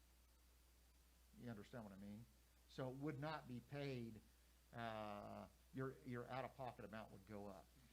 And we want to try to eliminate that because, seriously, it doesn't matter whether you stay with Aetna or whether you go to, or you stay with Blue Cross or whether you go to Aetna. We're not here to make that decision for you. We're here to do battle with the insurance vendors, to make sure that we're managing risk across the board, make sure that you have as high quality, affordable plan as what we, as what's available in the market. So, and that's one thing that's nice, when we get that report from Blue Cross that shows all the doctors and hospitals that the employees went to, we send that to Aetna, we send it to United Healthcare, Cigna, whoever we're going to use, and they will give us back a list of who would not be preferred or non-preferred. And a lot of times, what we've done is we've actually sent that list out. I understand you just formed a benefit committee here as of late, or maybe you've had a benefit committee. We'd make that information available to the benefit committee. And we're not going to push an agenda at all. We're here to present the facts and make a recommendation. The worst thing that can happen to anyone, really, I shouldn't say the worst. There are a lot of bad things that can happen. But it is uncomfortable when you have to change physicians. That's just not a good scenario, particularly when you have a relationship with them. And I'll tell you, the other thing, they talked about the benefits, the Aquatic Center talked about the benefits of, from a health perspective, that they have brought into the community. One of the things that we know is that the most important thing an individual can do is have a relationship with a primary care physician and get a routine physical exam on an annual basis. And there have been a lot of different organizations and companies that have tried wellness programs. And the best wellness program in the world is go get your physical exam and get it with a physician where you feel comfortable and have that relationship with them. If you got something that creeps up in the process, we can diagnose it early. If, as my metabolism slows down as I age, and statistically that happens, as my weight starts to creep up, and I had this conversation with my doctor, I'm just going to be honest with you, 3 years ago, he said, Bob, he said, your metabolism's starting to slow down. He said, you're starting to stack on the pounds. And he said, you got to get it under control now. I don't mind that conversation with my physician. I don't really want the conversation with my insurance company, but I do want it with that physician. And so establishing that close relationship, it's important. And we don't want to disrupt that for anybody if we can. Not to, I guess, beat a dead horse, but with our proximity to Colorado Right. and Denver, Absolutely. if we end up switching companies, what would you see there being changes as far as preferred versus? I tell you, that's a really significant issue. So let's talk about Denver for a minute. And this is kind of interesting, and this is one of the things that we'll get into when we look at the plan. Most people aren't aware that Blue Cross of Kansas is Blue Cross of Kansas. And Blue Cross in Colorado is Blue Cross in Colorado. Blue Cross of Kansas negotiates the discounts with the doctors here in Kansas, and Blue Cross of Colorado negotiates the discounts with the doctors in Colorado. And when you go to a doctor in Colorado, Blue Cross of Kansas, well, actually Blue Cross of Colorado actually gets a percentage, about 3% of the discount from the doctor. So let's say, for example, it's a $100,000 bill, and the discount drops it down to $50,000. And most of us have seen that discounted amount and think, woohoo, great deal, I got a discount. But what most people don't know is with that $50,000 discount that you got, Blue Cross of Colorado also gets 3% of that, and they get $1,500. So when we start to look at that, that's one of the things that we'll bring into the equation, and that's why knowing where individuals are going, not only do we have to make sure you got access to quality docs and hospitals, but we also want to understand who's getting paid what at what location. So with our office in Denver and the amount of business that we have in that area, we are all over that. You're just not going to find that you got your docs and hospitals out there dropping out. We can't afford to have that happen for you. It's just too important. And if I had to choose between going to Denver or Wichita for care at this point, I'd probably choose to go to Denver. There's a lot more choices there from a hospital perspective. So carrying that further, a few years ago, we were on vacation up in the Northeast, and Yeah. we had to go to 2 urgent care visits. Right. Do you evaluate that along with, so what we actually do, Mary, is there's two different things we do. One is the disruption report that I talked about. The other is what's known as a geo-access report. And a geo-access report will say, it will have the zip codes of where your employees are located, and we'll be able to look and see how many specific doctors and hospitals are in those areas. But I will tell you is the travel outside the state of Kansas. What we primarily look at is, and I'll be blunt with you, there are really 4 major insurance carriers in the U.S. that have nationwide networks. It's Blue Cross, it's Aetna, it's United Healthcare, and Cigna. And those 4 have preferred provider networks from Maine all the way to California. And quite frankly, once you get outside of that, then it becomes a little bit different ballgame. And so, do we evaluate every single provider in every location? No, it's impossible to do that. But I can tell you, if it's one of the big 4, most of them have good representation across the country. I'll tell you the thing that can be almost, and I'm really sorry, there's really no place where I can. No, that's fine. I want you to address the employees. So, even with Blue Cross, I will tell you that there are difficult issues that come up from a provider standpoint. I've got to get this resolved this week for an individual. His wife had a heart attack in March when they were going down to Dallas. And she was in the hospital, and she was transported to the hospital via ambulance. And the ambulance is not preferred in most locales. It's the county EMS that actually handles ambulance service. And most of those aren't preferred with Blue Cross or Aetna or United Healthcare, and air ambulance is even worse. So ambulance takes her to the hospital, and the next thing you know, he gets a bill for about $4,000 over and above what Blue Cross has paid because the ambulance isn't preferred. He didn't have any control over that. What do you do in that situation?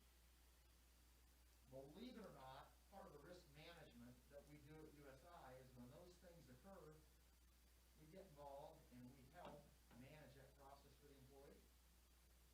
So on the call, I was on the phone with the ambulance billing service 3 weeks ago. And we're going to try to get that scenario resolved. But even with Blue Cross, you will still have those things come up from time to time. Not very often, but ambulance is one that can be particularly difficult.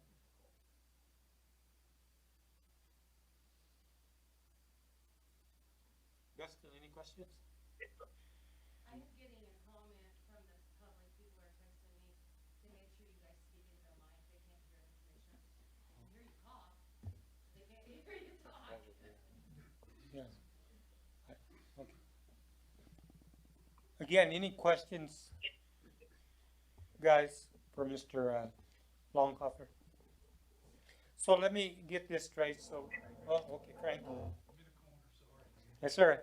Okay, so I'm not too afraid of change, but it's the frequency of change that concerns me. Right. So are you looking at like short-term contracts to where in 3 to 5 years we go through this again, or is it like, I get you want to shop for the best deals, but it's, you get used to one company, how they do their, do things, and then all of a sudden you're switching companies, and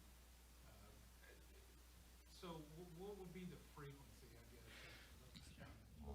Truthfully, the city will make that determination. And when I say the city, we're not going to advocate for change every couple of years. I will tell you, so I didn't put the Kansas Turnpike up there, but I've worked with the Kansas Turnpike for 15 years, since 2005. And they had Blue Cross 50 years until in 2018 we made a move to Aetna in 2018. And we made a move specifically because there were some things from a contractual standpoint and just a capability standpoint that they wanted to try differently.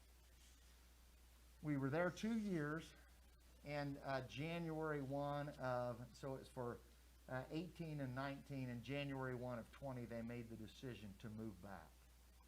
But prior to that, they had been with Blue Cross for 50 years. And Aetna kind of changed their service model. I don't know whether you realize it or not, but Aetna was bought by CVS. Yep, the CVS drugstores, they bought Aetna. And what do you think they want to try to focus in on? Profit margin on the prescription drug side. So, in those scenarios, sometimes you want to try something a little bit differently because there's some interesting things that are going on that may help control costs. Sometimes it just doesn't pan out that way. So, we would not recommend, and we would tell your administration team, your HR department, city manager's office, you don't want to change every couple of years. It's too difficult. It's too difficult for employees. Mr. Shears, I don't imagine you would mind me mentioning this, but Northwest Tech was with Blue Cross for a long time. And we came in and we looked at it. We obtained competitive rates from another insurance carrier, and we used those as leverage to bring their current insurance carrier down. Didn't make a move. We were looking for was some leverage. And it's a little bit more complicated than that with theirs, but it really is about risk management and what works best for the city. And sometimes you have to weigh it and you got to say, okay, we might save a little bit here, but if it causes our employees so much pain and disruption, it's just simply not worth it. It's not worth that little bit. I'll give you an interesting example. Under the Affordable Care Act, if you are a non-grandfathered plan, mammograms are covered under your plan. As long as they are preventive mammograms. If it's a diagnostic mammogram, let's say that they found shadowing 2 years ago when my wife went in, so they go back and they want to do a diagnostic mammogram this year, that's not considered to be preventive care under the Affordable Care Act.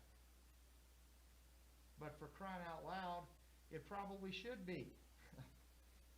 We're trying to prevent something much worse. By the way, prior to this last year, PSA tests were not considered to be preventive care under the Affordable Care Act. So PSA tests for men weren't covered 100%. But pap smears and mammograms are.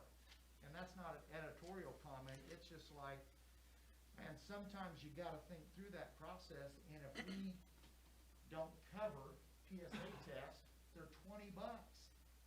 If we don't cover that at 100%, like we would other preventive care, what are we doing to ourselves?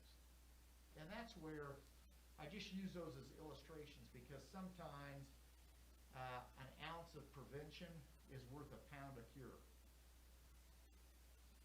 And if you say that conversely, if you make a little change here that saves you pennies, but it's real disruptive to employees, and if my wife, when we had kids, if it's causing her distress when she's trying to take the kids to get them medical care, or she's at the doctor's office and she's frustrated because the car doesn't work, that's important stuff. And she's got to get home, she's worked all day, got to get dinner for the kids, I got to take them to the ball, their baseball games or the practices or cheerleading. People don't have time for additional significant complications because their health insurance doesn't work. So when we say it's about managing risk, it's all that. There's got to be a balance in the plans. It can't be so disruptive that nobody likes it. Then it's not a benefit.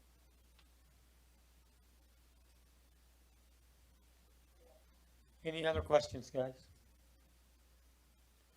So for me, Bob, if I heard you correctly, if an employee can still go to Denver and be covered by whatever doctor they see there, under the plan that you explained to Mr. Wola. Yeah, Mayor, I would submit that that has to be part of any insurance program that the city has. You got to have access to doctors in Denver. Well, that's what I'm concerned about, because that was one of the things that I would, in looking at anything, we wouldn't want to underrate or take away from their accessibility to go to Denver, because geographically they're 260 miles away from Denver versus Wichita. So certainly it'd be in my concern to, in making any change, to look at the fact that they would still continue to be looked at through doctors at Denver without any problem. Absolutely. And frankly, Mayor, if Blue Cross works well, and Blue Cross through their plan designs and through their pricing gives us the ability to manage risks that are out there, let's stay there. But if there are other things that will help and give the employees a quality, affordable plan, let's get those on the table too. And I'm not saying that there is, I'm just saying that's what we do day in and day out. My other point of comment would be that, whatever the commission decides to do, one of my encouragement would be for you to immediately begin to communicate with city administration, with city manager, and the employees. I would like to see them involved in any type of engagement, as whatever, decision the commission ends up at. We only make a decision, but the communication lies within the administration, the city manager, and the employees. I don't ever want, regardless of what the employees might analyze or think of commissioners, we are human, we are sensitive, and we realize, what we have in you guys, and we also want to be sensitive to the nature of that. And so that's why I'm stressing these points, that, we're not up here, well, by God, we're going to get at that point. But I think that I speak for the consensus of the commission that whatever we arrive at, our strength and our direction is going to be that he deals with you, period, not us. We don't make those decisions. So that's why I stress those points, that I don't want, the ability to go to Denver compromised, because that's where most of these guys go. Absolutely. That, having said, Commissioner, do you have any questions, Mr. Long? I do have a couple questions, actually. Yes, sir. And they're timeline questions is what they are. So if we were to enter in a contract with you, how long generally does it take for you to then go out and procure the various bids? You're March 1, we got to start right away. And so the first part will be kind of the data gathering. I can tell you our first order of business is to sit down with your administration team, your HR team, have them help us start gathering data. We'll need data about your plans from a recent claim standpoint. We'll need, there's some specific reports that we can get Blue Cross to get for us. And once we get those reports, then the next part of that process will be to develop our RFP, our request for proposal. I would say, based on the timeline, Commissioner, a full-blown RFP that we typically would send out that would have in excess of 100 different questions on it, and wait for a response. Those typically take in excess of a month to get the various vendors engaged. We probably would not do that. We would probably do an abbreviated version, and we would try to have something back just shortly before Christmas or shortly after Christmas, because there's not much time to get something implemented and communicated. Once we have everything back in, Commissioner, I don't know exactly what the city's process typically would be, but I can tell you at the city of Manhattan, we typically meet with the administration team, their HR team, their finance team. We outline what we have discovered from our RFP process. We make recommendations to them, and then they ultimately make decisions about what the go-forward path looks like. They then bring in their benefit committee, and the benefit committee sits down with us and is able to understand what our process was, what we've actually recommended, and what things look like. And then they ask questions, and if there's additional dialogue, then we engage in that additional dialogue, at that point.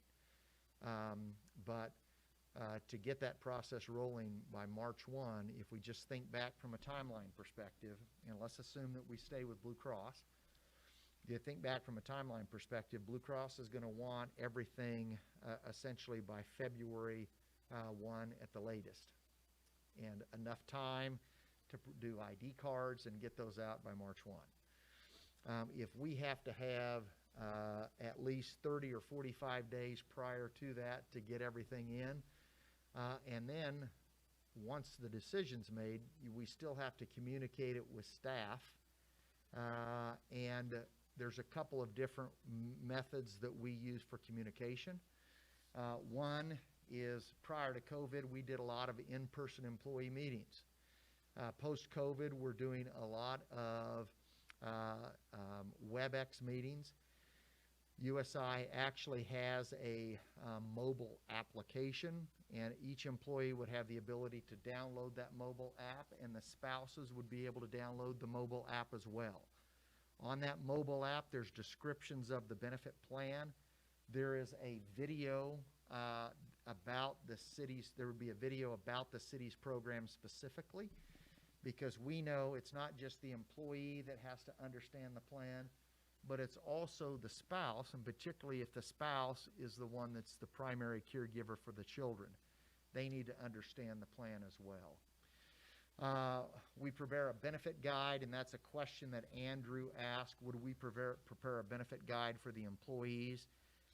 We would prepare a benefit guide. There would be the compliance-related notices that would be part of that benefit guide. And then the last thing is we would prepare a video presentation that is a standalone presentation that about open enrollment that individuals would be able to see. So not only would current employees have access to that data, those technical resources, but your new employees coming on after annual enrollment would have access to those as well. The last thing that we would do is we would deploy what's known as the USI Benefit Resource Center. The Benefit Resource Center is a call center that's staffed by USI professionals, 8 a.m. to 8 p.m. Central Standard Time. They are U.S.-based employees. They would have copies of your benefit information available to them. If the employees had questions at 6 o'clock at night when they got off work and got home, they could make a call to the USI Center, which Blue Cross is closed at that point, by the way. Or if they had questions about how a claim was processed, they're able to call the USI Benefit Resource Center.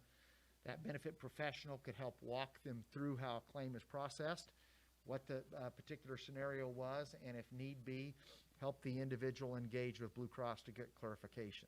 So there's several different tools that USI makes available to your HR team and also to your employees. So that's really kind of the process. So we got to start soon because you want to give individuals at least a couple of weeks to make up their mind about what they want to do on their benefit programs.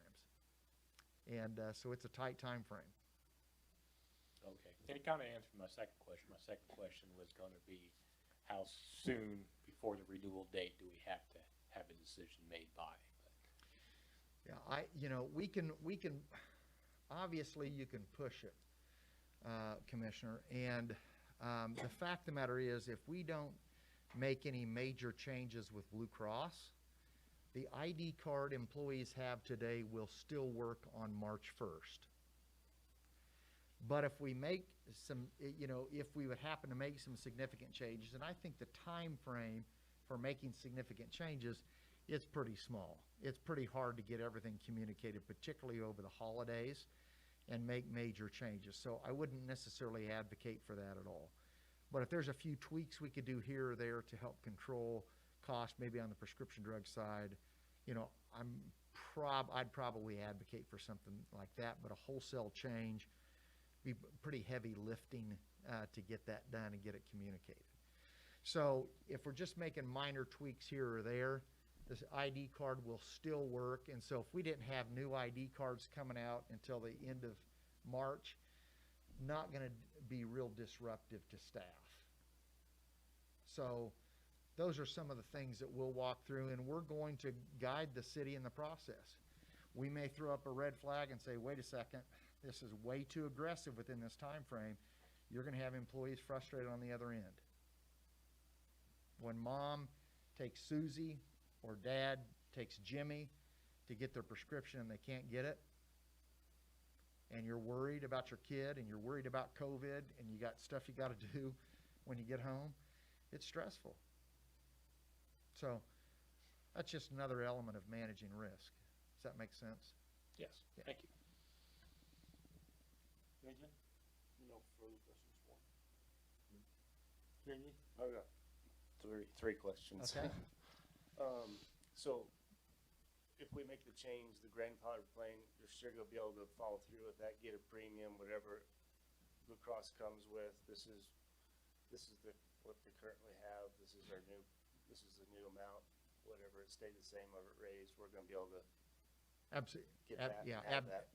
Absolutely. And and as a follow-up of that is Blue Cross is going to tell you what they think your plan's going to cost, but because you're partially self-funded, we may say it needs to be done a little bit differently. If we know that there's some large claims that were in there that knocked your head off, we may say, you don't need to go quite that high.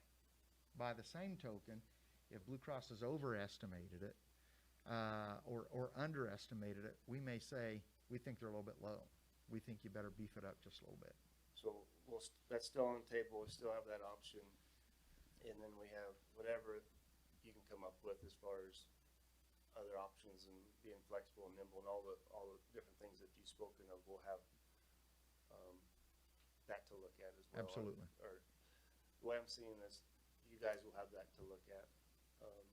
If the changes are made, you and the employees, and then coming with whatever consensus you all come with your best recommendation for us. Correct. So I like that. You're the expert. We've tried and failed. Put it back in your hands. You got the knowledge. That's where it should be for a consultant and doing all the legwork like that. Another question: is there any way, with the time frame at hand, concern the employees had? There's been, the process has been miserable for the last couple of years for them and us. Is there any way, as we navigate this, to get a framework for the first couple of years?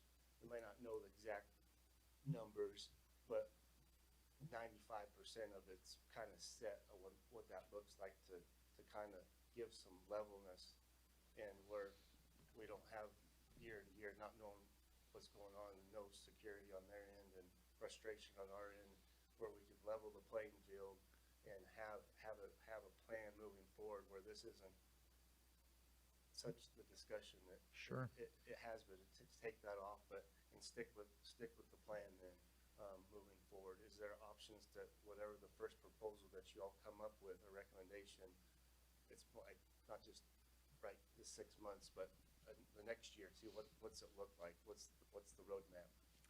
So let me answer that two ways. The first way is when we start talking about administration fees, what Blue Cross charges us to pay the claims.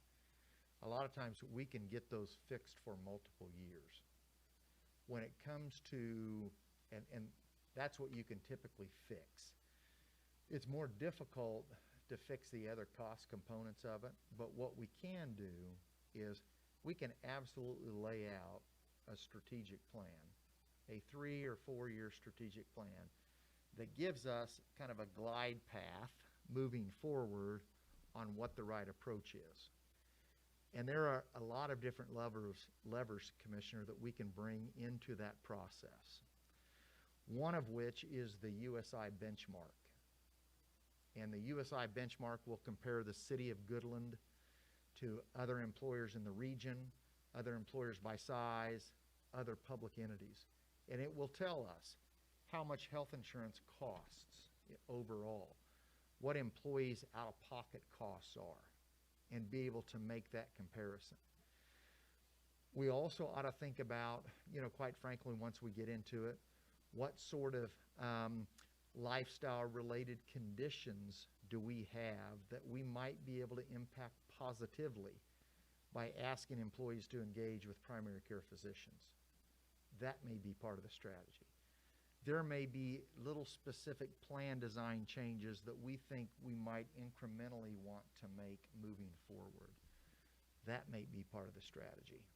But we can absolutely lay out a multi-year plan and establish baselines on where we want to be for each of those years.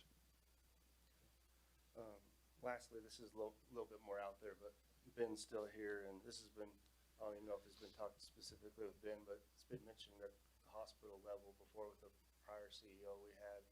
And I didn't know if there's anything to this or not, or if it's possible as far as our area around here, whether it's the city and the county or the hospital or the school, pooling resources, getting into a pool of insurance together to help better leverage costs and make it better for everybody.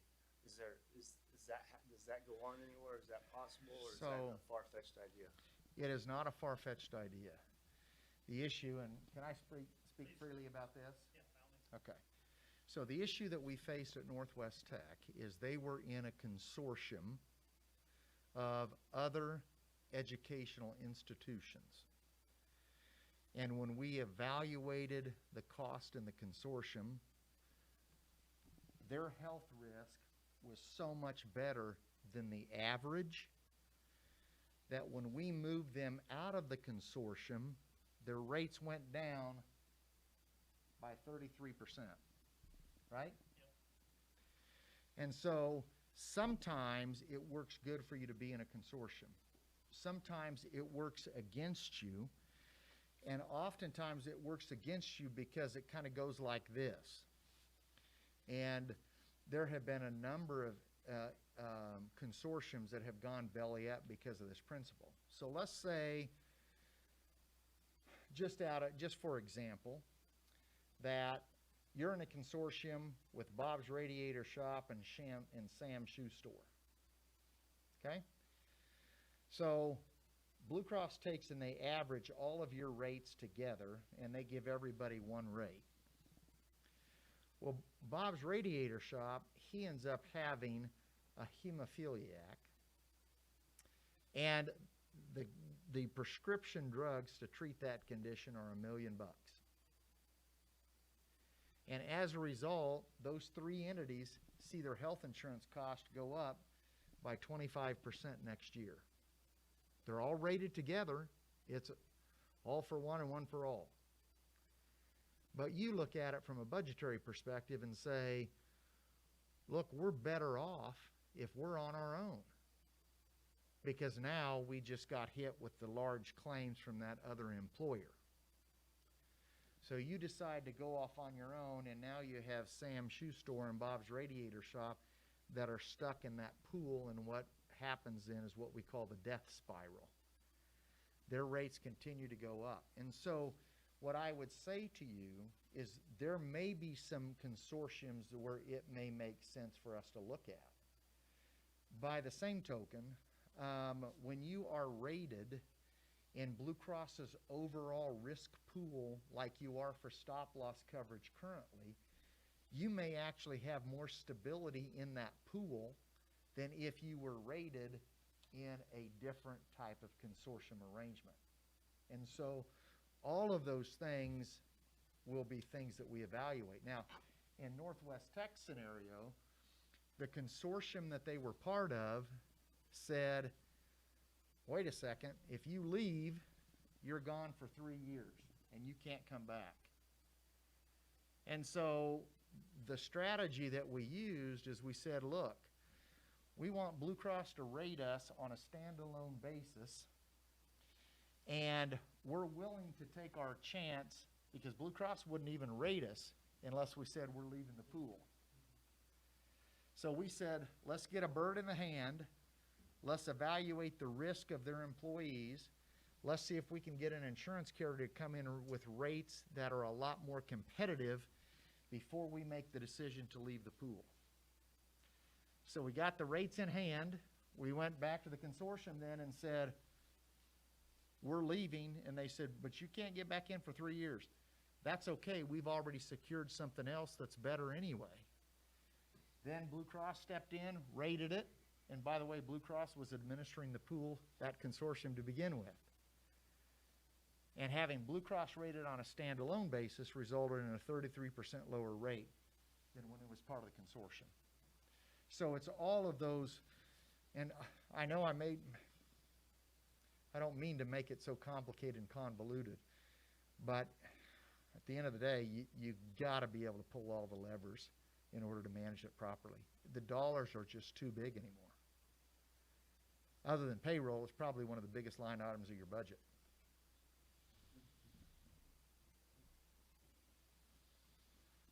Any other questions, Jenny?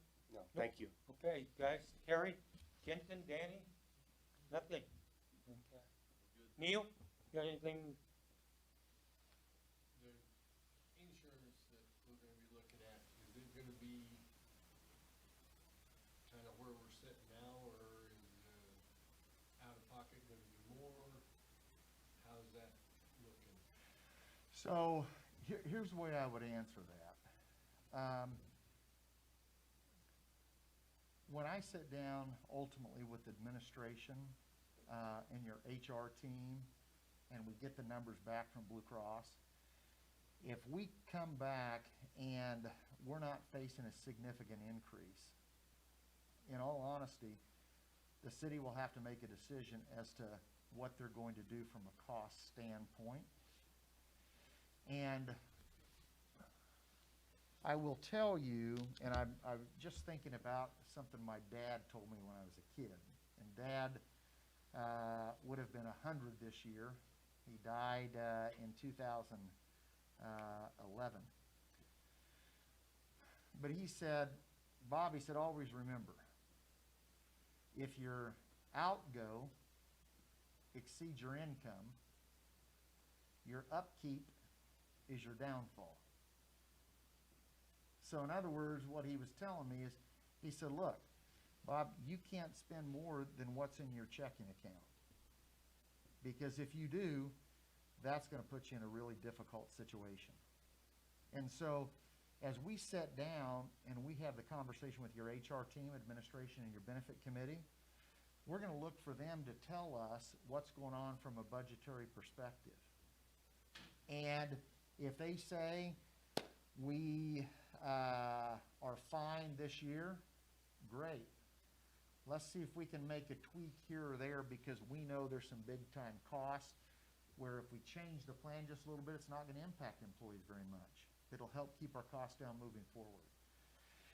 The other thing ultimately, and just, being honest with you, from this perspective, is I don't know how, with health insurance, with the cost of health care going up like it is, I don't know how it's sustainable for anybody, for any organization. It has just gotten astronomical. By the way, that case that I mentioned that took place at KU Med Center for that experimental drug, they were billed $9 million. $9 million bucks. Now the plan ended up paying $3.5 million. But in the 30 years that I've been doing this, I have never seen one claim hit $9 million bucks. And it's really frightening. And that's why on the stuff that we can manage, and I'll be honest with everybody, on the stuff that we can manage, if it makes a difference for each employee to get a primary care physician, let's try to get a primary care physician, because we know it absolutely saves lives and it helps keep costs down. So we want to be able to have that dialogue, and it'll be all hands on deck. We're going to try as hard as we can to absolutely keep your benefits as rich as possible. And your HR team, they want that too, so they can hire and recruit, and if you have more businesses come in, but sometimes it's just not possible. But we'll be honest with you about the whole process, and just let you know where we think it needs to go. And we want feedback, we want input. I noticed, if you're at the Public Works Department, I could give you the name of an individual that's on a benefit committee at Public Works in Manhattan. His name's Terry. He comes out to western Kansas and he hunts mule deer. I've worked with him a long time, and he would be a good one to talk to. If you wanted to talk to him, I could give him a call on his cell phone, say, hey, Terry, City of Goodland is in the process of making this decision. One of the guys over at Public Works has some questions about how you feel like that we've treated you in the process. He'd be honest with you. But we want to try to keep it affordable. Well, why, you know, we want to be clear in all of this, so why don't you give him your cell number so you can visit with him? I'll give you my card. If you want me to get Terry's number to you, just text me or give me a call. I'll call him and get his permission to do that. You'll give him a card before you leave? I will. Okay. Yep, yep, sure will. Good. Any other questions? Andrew, you still on? I'm here. You're not asleep yet. Okay, that's good. So Ignore the snoring. no, that's fine. So what is the next step, depending on what this commission wants to do, or questions, if they decide to go with this consulting firm? And the only thing that we're doing here is not dabbing into the insurance structure at all. All we're doing is just simply changing consultants, right? Correct, that's exactly right. Okay, Andrew, this is Aaron. Yeah. Question for you. Has anybody reached out to Ms. Fernandez from PIC for an opportunity to come up so she can give a presentation about what she still offers? We have not extended that offer to Rhonda or to PIC, for PIC to make a presentation. No. Because so where I sit, I know some of the other commissioners that are up here that have been on here for longer than the year that I have experience with Ms. Fernandez and have their own opinions about how she conducts business. But I personally do not have that experience, and being as how we are in the middle of a contract with her and with her company, I mean, I don't know if it's unprofessional is the word, or just, uncouth for us to make a decision to cancel her contract without her having an opportunity to explain why we should keep our contract with her.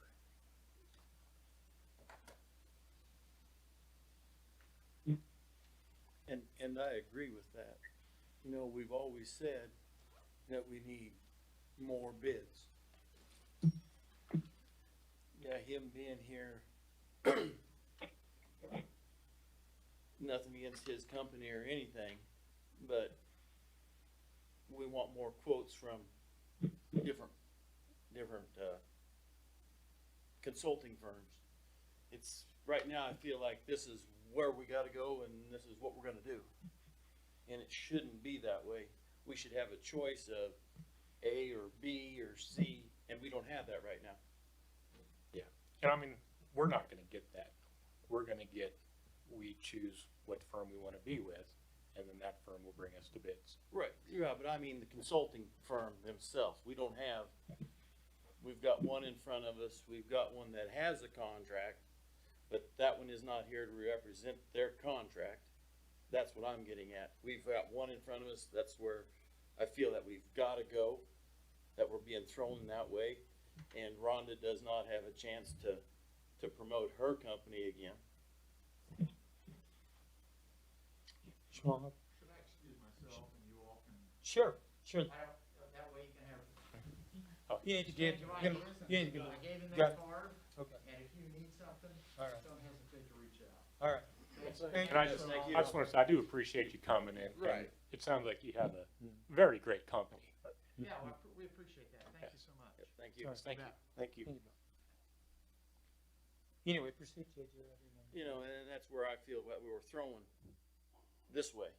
We don't have another consulting firm that's here representing themselves as a second choice or a first choice or whatever. You know, we've always talked about more bids for everything, and we've got one with an expiring contract. That's where I'm at. Mm-hmm. Yeah. Any thoughts from the other commissioners? Well, as far as more bids, I mean, that's what he's gonna do. Well, no, I'm not talking about the insurance bids themselves, the consulting firm. Oh, from other consulting Firms. Okay, I see. I got you. Not from insurance. Not from Yeah. the insurance Yeah. standpoint. Yeah, From the business standpoint of the hiring the consulting firm. yeah. So I guess that's kind of why I was trying to ask him what kind of a timeline he's working with, because I would feel better about making a decision one way or the other if Ms. Fernandez had an opportunity to come up next meeting and make a presentation as to why we should continue with her services instead of changing, and then we can make a decision at that point. I think even listening to him tonight, we're kind of getting ourselves behind the eight ball a little bit on the time frame, and I guess if that was one, if we were wanting to head that direction before, then there was opportunity to either for her to come or anybody to ask her to come. But I guess where I'm at, and I've got more history, I guess, from how the past couple of years, the premiums and the quotes have come in, and what's been offered, that I'm totally comfortable with, that we're going to get a new look on things, and that we're still going to get the grandfathered amount, the premium, whether it stays or it goes. But I feel totally comfortable that every stone is going to be uncovered to find and get the best options available, and having him meet with the employees, have them come to a consensus on whatever they want to recommend, and I'm perfectly fine with go ahead and making a change, and feel like it's needed, and to be the best stewards of the money. He's throwing out a lot of different variables and things that haven't been looked at before, and not even to say what we have to go with them. With those variables, with the different avenues that haven't been looked at, because we're falling under the grandfather clause. So we're going to get the grandfather clause, and then all the other options, and we're going to have all the information for a recommendation to come down. And I'm totally comfortable with that. Well, I can remember dealing with this outfit before, and what really soured me is she come in at last meeting in December, and we gotta do this right now. And I don't like the contract we got with them. I don't like it, but that's just my personal opinion. I mean, looking at the contracts are pretty much the same thing.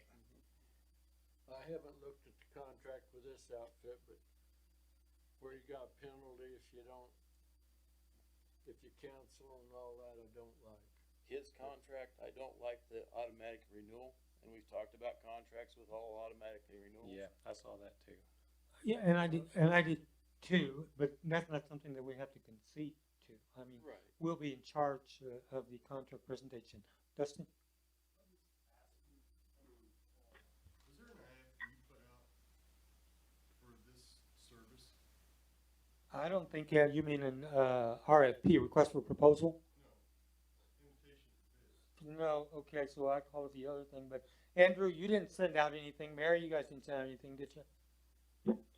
No, we didn't do any sort of procurement other than USI. And Andrew, who asked you to physically send that out? I think Mayor Garcia and Robert had a dialogue, and that was the end that Robert then spoke with me and put together a contract from that point. Yeah, and that's exactly true. I had, a conversation with him. I told him to direct his concerns, if there was any questions, directly to Andrew and to the staff, as I alluded to. Now, you go ahead. I remember the meeting over at the Wallock building when he showed up, that we said we wanted more bidders to come in for consultants. And Who said? Andrew said, or who? no, it's in the commission meetings. But I mean, who said? That, well, we agreed to that, not just Oh. have one, Oh yeah, no. and what we've got is one. I'm not saying that he would be a bad or a good consultant, it's just the process of what we're doing to get there, looking out for the employees. And you're exactly true. And we have to be completely transparent in everything. And I'm not going to sit here. One of the jobs that a solidified and progressive commission does is take the whole peripheral structure of what we're doing. Having said that, I am not opposed at arranging a WebEx, meeting with Mrs. Fernandez and having her explain, her proposal, et cetera, et cetera. Don't get me wrong. Aaron and I Sure. haven't heard that. Yeah, no, I wouldn't want to wait till December 7th. No, I would want to, have Andrew, contact her and set up a special meeting, like at 5 o'clock in the evening, and put her on and have basically you guys, ask her any questions or concerns. The only thing that I'm looking here is for fair playing ground, exactly right, what's best for the employees. Now, before this, we have never been educated on the territorial ground that leaving the grandfather clause would actually be beneficial for these guys. Never. All of the consulting firms, and I've only, of course, we used to have Charlie before she came on board.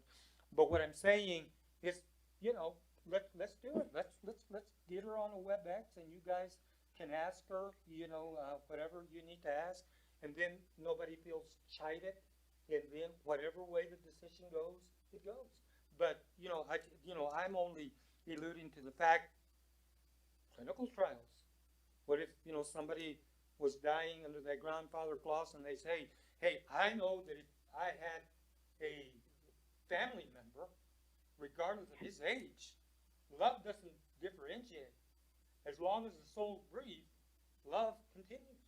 And so, having said that, I don't care how old he was, I would want to see every measure and every street possible to save his life. We were never educated on that. And so these are the decisions that I consider. I think this guy is being clean slate, hit from the hop. That's why I recommended, hey, I want you to give Neil that phone number so Neil can ask me every question and get knowledge for that. But I don't know how the rest of the commission votes, but I'm not against, having a WebEx, meeting with her and saying, hey, let's get some answers. What do you feel, JD? You think? No, I think it's fine. I think I guess the same process should be going on with her. The history of it is she comes at the end of the year and we get what we get. I don't know why it would be any different, and she's still on contract, and I don't know if it's for us to call her up and have her come do the same thing, or what's going on, but you know, my main concern is just that we're going to get the new rate for the grandfather clause insurance and see what that is.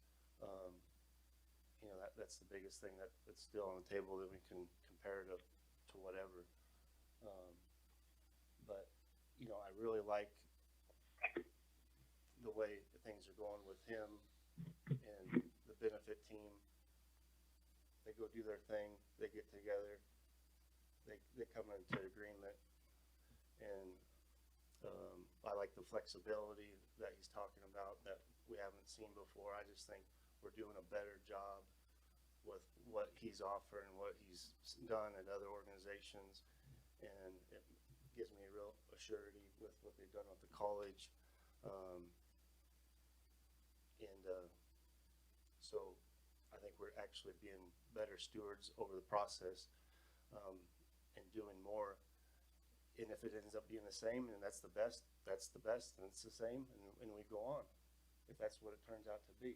But we haven't gotten that before, and I think I feel real good that this, you know, everything is going to be uncovered that's possible in the realm of insurance, to be looked at and had, and we'll get the full spectrum, I think, and I'm really comfortable with that. So here's my synopsis in the matter. In my synopsis, by doing it this way, I think the employees would feel more comfortable. It gives the new commissioners, you know, the comfort zone that they're looking for. And then we come back as a body and we make the decision in another special meeting. Gary, how do you feel? That sounds fair enough. Sounds fair enough? Yeah, I just want to Okay. be fair. Sure. Absolutely. Do we No, need a? No, you know, like I said, there's nothing better than complete transparency, and that's what we want. And so, Andrew, I think we got a consensus here. Would you contact Rhonda and see if we can put a WebEx meeting as soon as we can, so that the new commissioners can ask whatever questions they have? I will reach out to her, and I will email the commission tomorrow to pull your availability for this week. Absolutely. I think, you know, I don't know, I'm available anytime. Are you? You? Aaron, you too? I'm checking. All right. Think so. All right, we're available just about any day. If at all possible, Andrew, if she'd be willing to come up here for an in-person meeting, that'd be great. If she can't make it work, then she can just do it WebEx or Zoom or whatever, that's fine too, but I would definitely prefer an in-person meeting. You're getting paid enough, Sure. you should be able to. I will extend both offers to her. All right, and get back with us as soon as you can, okay? Absolutely. Yeah. All right, thank you. So, Thank you, Andrew. we move on to, any other thoughts on the health insurance? Nope. Terry? Somebody? We just had a quick question. Something's just not real clear right now. When he was discussing with us a timeline, we're in November. And he said we need to get started as soon as possible. How is that different than a timeline in December when you're feeling like you're being pushed in a direction that you don't wanna go? We've got an extra month In to the go. past, she came in, you gotta do this right now, and it just So he's didn't wanting set. things done as soon as possible. We had that And every this is a year. month. Every year when December, we heard the same thing. We didn't have a bunch of explaining, it's just, here it is, you gotta do it now. But if she didn't know what to expect, if nobody iterated to her what we were looking for, what we expected, I mean, we're all not mind readers. If there's a job to be done, we need to know what it is. Unless it pops up out of the blue, we need to know. You know, I'm sure Kenton gets calls that, hey, this alley needs fixed. Is he gonna drive up and down every alley in town to figure out which ones need to be fixed? we need to be told what we're expected. If somebody doesn't know what they're expected, then just go with what you know. So I'm just asking how this is different than the other. You know, Okay. he had a good presentation. Yeah. Yeah, it's going good, but maybe she'll give us a good presentation too. I hope so. I hope. Yeah. You know. Okay. In her defense though, in the past, how that has worked is in October or November, we start working with Rhonda. Andrew and I would sit down with Rhonda for numerous meetings to kind of go over how the plan is, how the renewal is, what we needed to look at, what the commission wanted us to look at. Isn't that correct, Andrew? Sorry, Mary, I couldn't quite hear all of that.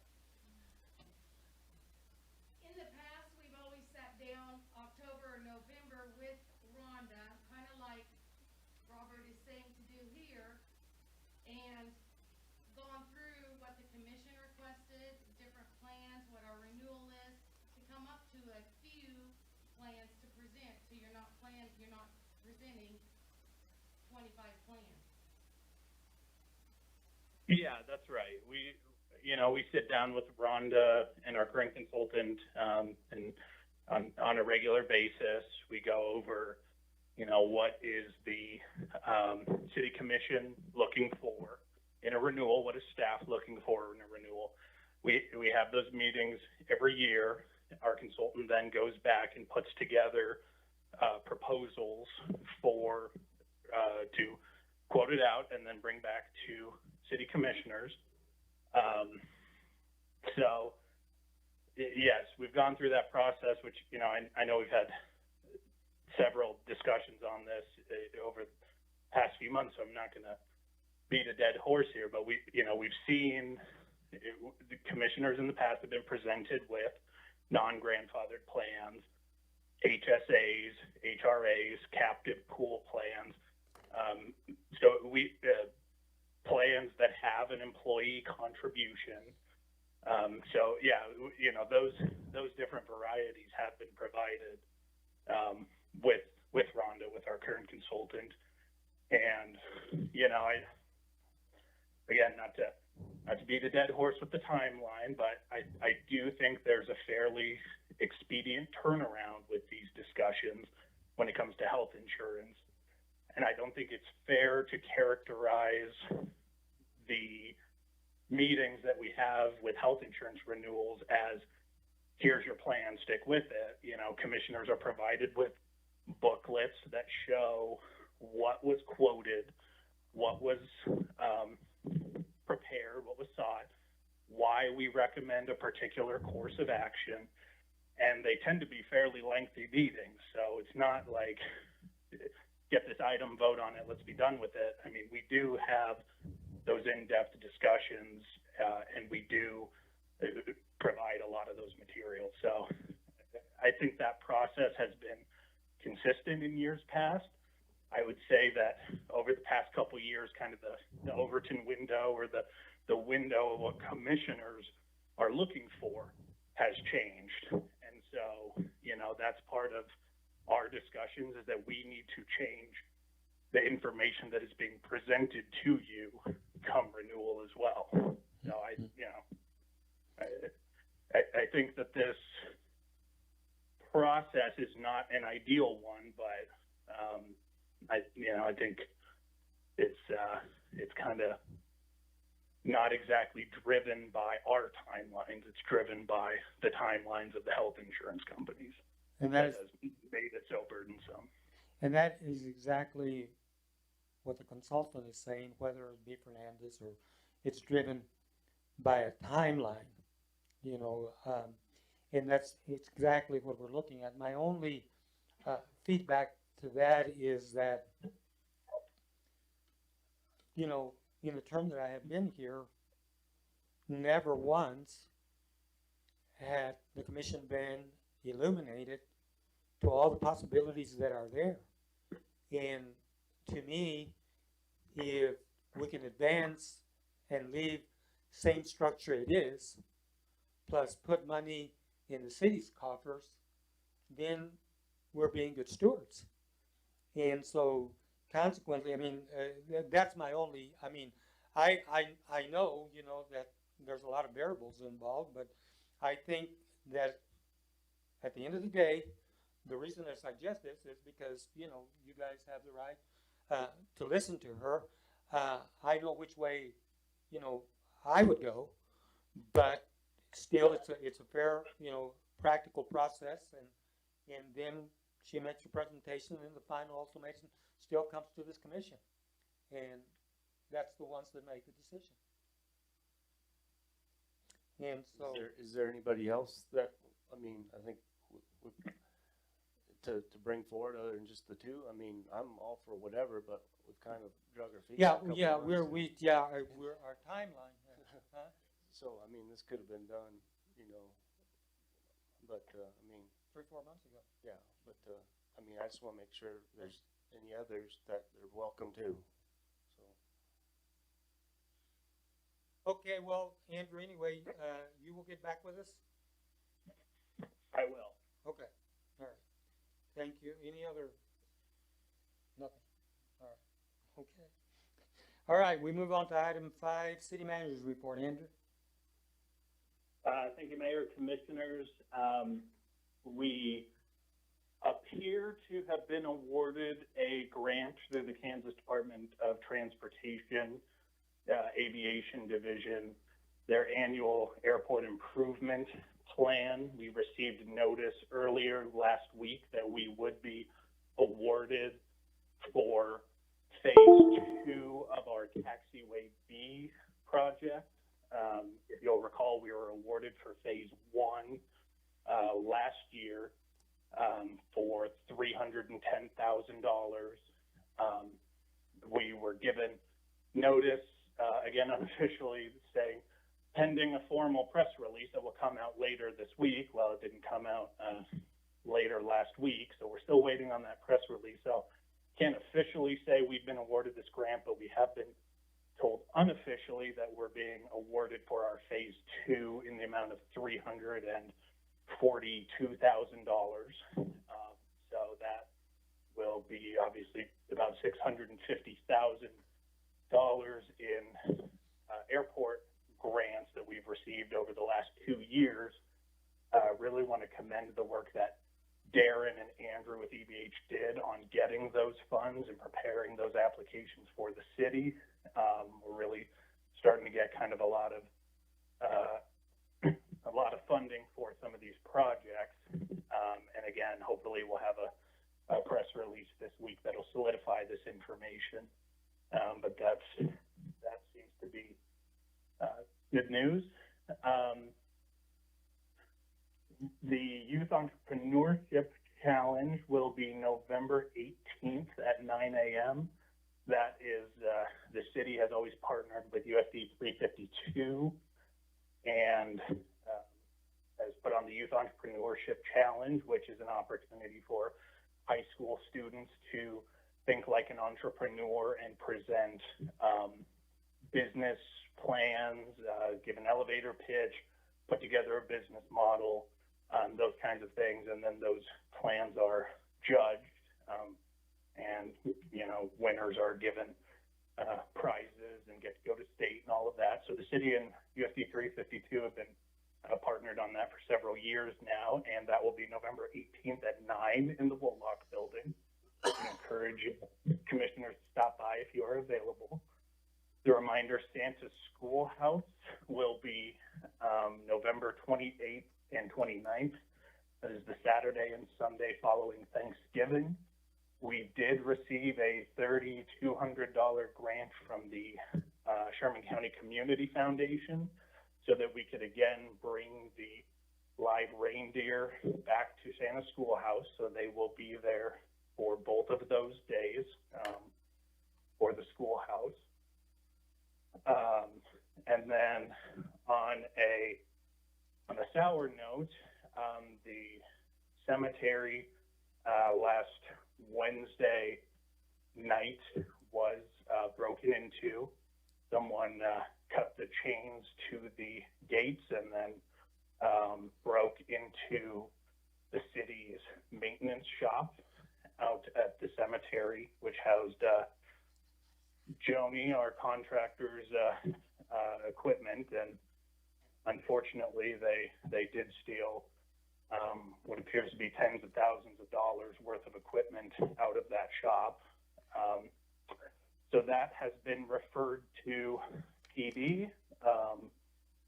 Frankie and Jason are working on that case diligently, and obviously we're hoping that Joni will be able to have her items recovered, and that we'll be able to, get that case resolved. So that's about all I have for my report. Do commissioners have any questions for me? Any questions for Andrew? I just wanted to follow up on Joni's stuff getting stolen. Is there would we have any kind of insurance coverage on that stuff out there? I would have Joni probably answer that question, but it's my understanding that yes, she does. And she's, enjoying the pleasure of dealing with insurance companies and dealing with those deductibles and everything at this time. So say a little prayer for her. I just didn't know if the city had any coverage out there at all either, or if it was just her own personal private insurance coverage. But Oh, yes, the city does have, those are insured facilities, but not for the contents. Obviously, the city has the shop, that is our facility, but we don't insure the contents within, as far as if my memory serves me correctly. Okay, thank you. Yeah, that's correct. Okay. Any other questions? All right, we move on to item C. Sammy, you're on. How about B? B. Cemetery. Oh, is she here? I didn't see her. No wonder. Okay, you were blocked. I didn't. When Andrew started talking about the cemetery, I thought that he was taking your role there. Come on up, Joe. Oh, yeah, thanks. Well, I'm here for my annual happy report. I was supposed to be here 2 weeks ago, so on a happy note, it would be wonderful if we had some rain. It would definitely help everybody, not just the cemetery. Everything's pretty tough. We are having to soak the ground before graves are dug, so that is, we have shut the water off, which, that's just, you have to, so the valves aren't frozen. These guys need to be commended. Anytime anything needs to be done out there, they're just Johnny on the spot, so thank you. They put up with me calling, going, I need lights, or I need gravel, and I don't need dirt, so don't bring me any dirt. But anyways, that's a happy note. Sour note, like Andrew said, I happened to be in Denver with my mom when I got the phone call. Yes, I do have insurance on all the contents. Might be a minute possibility, and Frankie has left, and I don't know how much I need to share with this, but Juanita, Nebraska got hit as hard. They lost a big tractor and a skid steer up there as well. Then this incident, and then a house in Quinter, Kansas, brand new build. They went in there, totally swiped everything, everything, the saws, everything out of that new home. I have been in contact with the Denver Flea Market Saturday. Very nice, really nice people. Sent all the information. I've been in contact with Big Iron, all the farming websites that I can think of. This is not a tractor that just everybody has. It has some unique stuff to it. Has a brand new spray system. I bought this really cool, but they didn't get my spray bar, by the way, I will say that. A front loader spray bar that I have the capabilities of getting it close to the ground, so the chemical application is so much better controlled. They were good at what they did. They knew what they were after. I have expressed to, everybody knows the two vehicles that have been out there. There's been one in particular that watches me, and so Josh has all that information. He'll pull all that up. I have been made aware of that. We do have cameras on the interstate, so I'm hoping maybe that footage will be pulled up and we can find a trailer. It was a car trailer. I can see the ramp marks. I mean, it was very orchestrated. Something spooked them because they were fixing to take everything, and the toolboxes were all right there by the door. Mouse poison. Why they were gonna take the mouse poison is beyond me, but that was sitting all there. I did have a chance today to really go through things. I mean, they could have taken a lot more. The generator's still there, the golf cart is still there. You know, that's a $3,000 golf cart that was given to the cemetery. You know, it could have been a lot worse. It can always be worse. So that overhead door, it's tricky. It can come down and whack you on the head, and I hope they have a really big headache after that deal. But there is a small facial recognition that Josh, can I share that? That some of this is gonna get sent off to get cleared up so that, cause he did fan his face. It was hot in there, so he unzipped his coat, so he was hot at one point in time, and I hope he was sweating. They ripped the camera system out, and then we lost footage. So that's the end of that. But they knew what they were doing. There was some stuff in there I didn't even know was in there, like some of the surveillance stuff. So they're good. They had gloves on. I've seen the footage. It was on his cell phone. He was outside speaking to, or he was in the shop. Somebody was outside on the trailer. But you just can't load that kind of equipment. The lawnmower has a unique feature to it. It has a deck trimmer that folds up or folds down. So, I mean, it's just not stuff they can just unload. The steel trimmers and Tanaka trimmer, Milwaukee trimmer, you know, what do you do? They have a unique feature. They have plastic blades. I don't know if y'all knew that. We do not use string. I use the plastic blades because it gets a cleaner swipe. It doesn't hurt the headstones.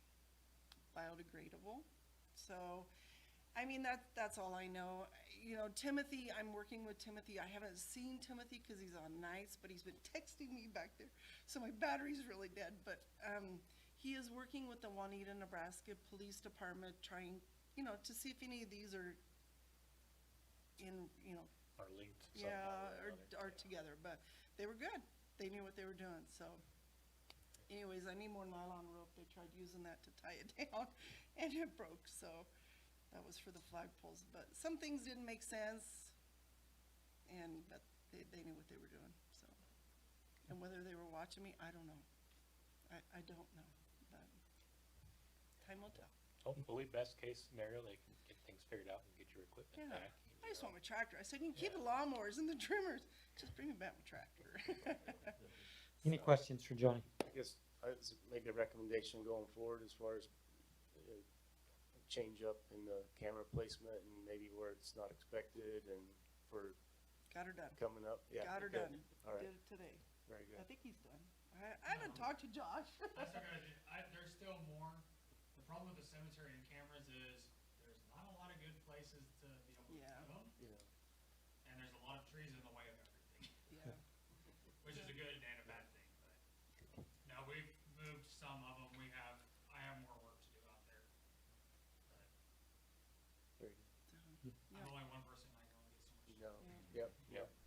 I think the one thing that Jason Earhart had mentioned was maybe a sturdier door because it didn't take him much to pry it open. I mean, it was 2 pops and they were in. So, and you know, when you can hear him and you know what they're doing, it's like, grr. It was frustrating, but anyways, so. Okay, thank you, Joni. You're welcome. Thank you. Cemetery looks great, so. Well, thanks. Well, little rain, a lot of rain would be really good. 4 inches of snow, they'll look perfect. On the level, on the level, not in the ditches. All right, Sam. Thank you. Yara? Okay, just a quick update on the museum.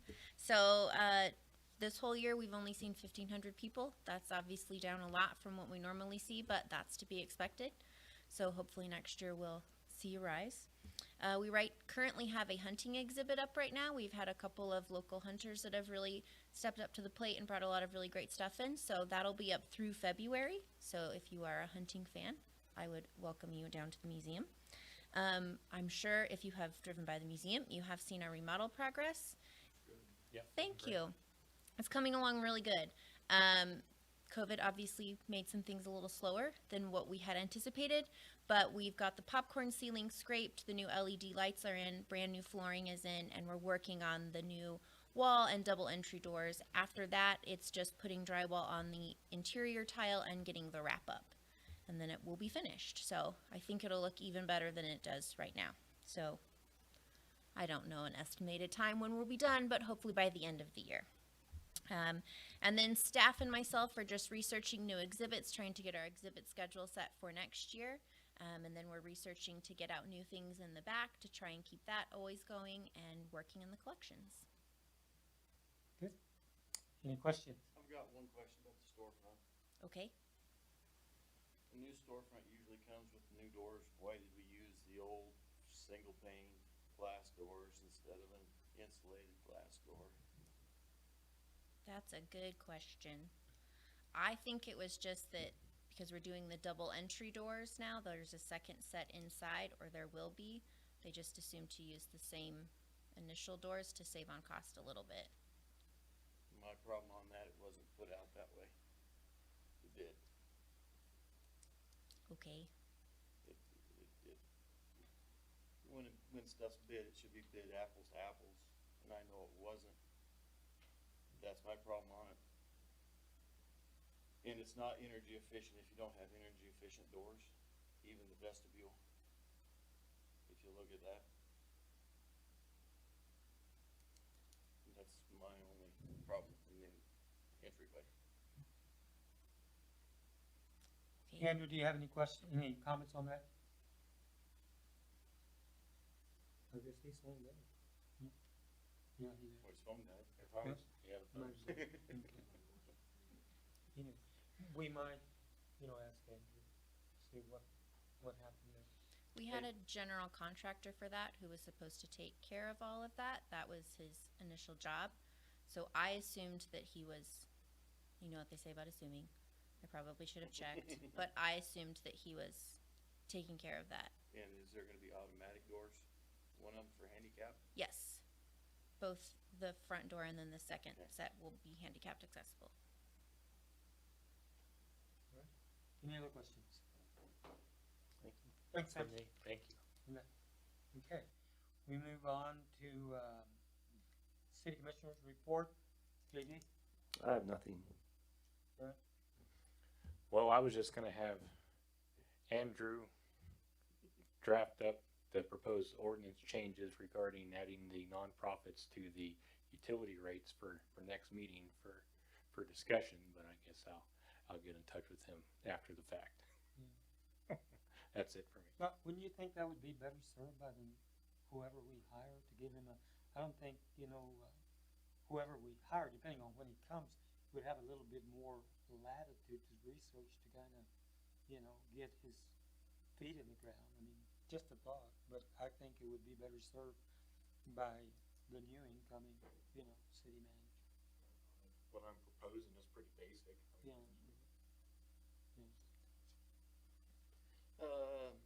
Another thing, in the paper, there was, ordinance changes for property. Publications? Yes. Yeah, I saw. I still think we should get notice of those before it comes out in the paper. Yeah. Cause I've been getting questions on them, like, I don't know, I find out about it in the paper. It should at least go out to the commissioners Yeah. first before it gets publicized like that. So we're not blindsided with calls for that property or anything of that nature. Yep. No, I agree with you. I'll have a talk with Andrew about that. I haven't even read the paper, the last couple of papers. I don't know what you're talking about. How's everything going with the departments? Good? People short? We should go find him. Yeah, I wish too, yeah. Was it, an older one? Huh? Nope, youngest guy on the crew.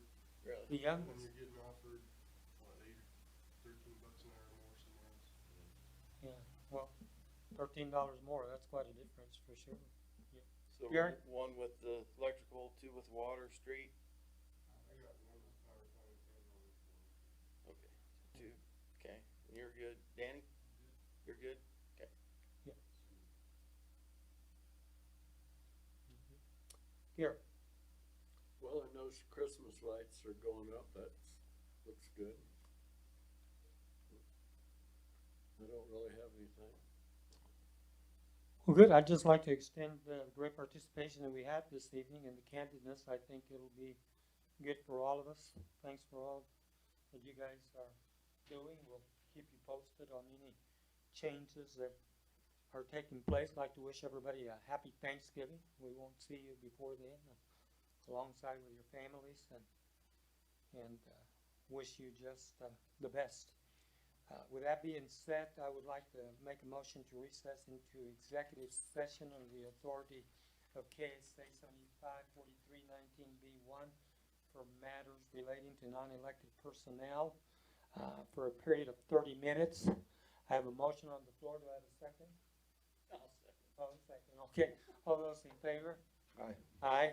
So, may request only the commissioners.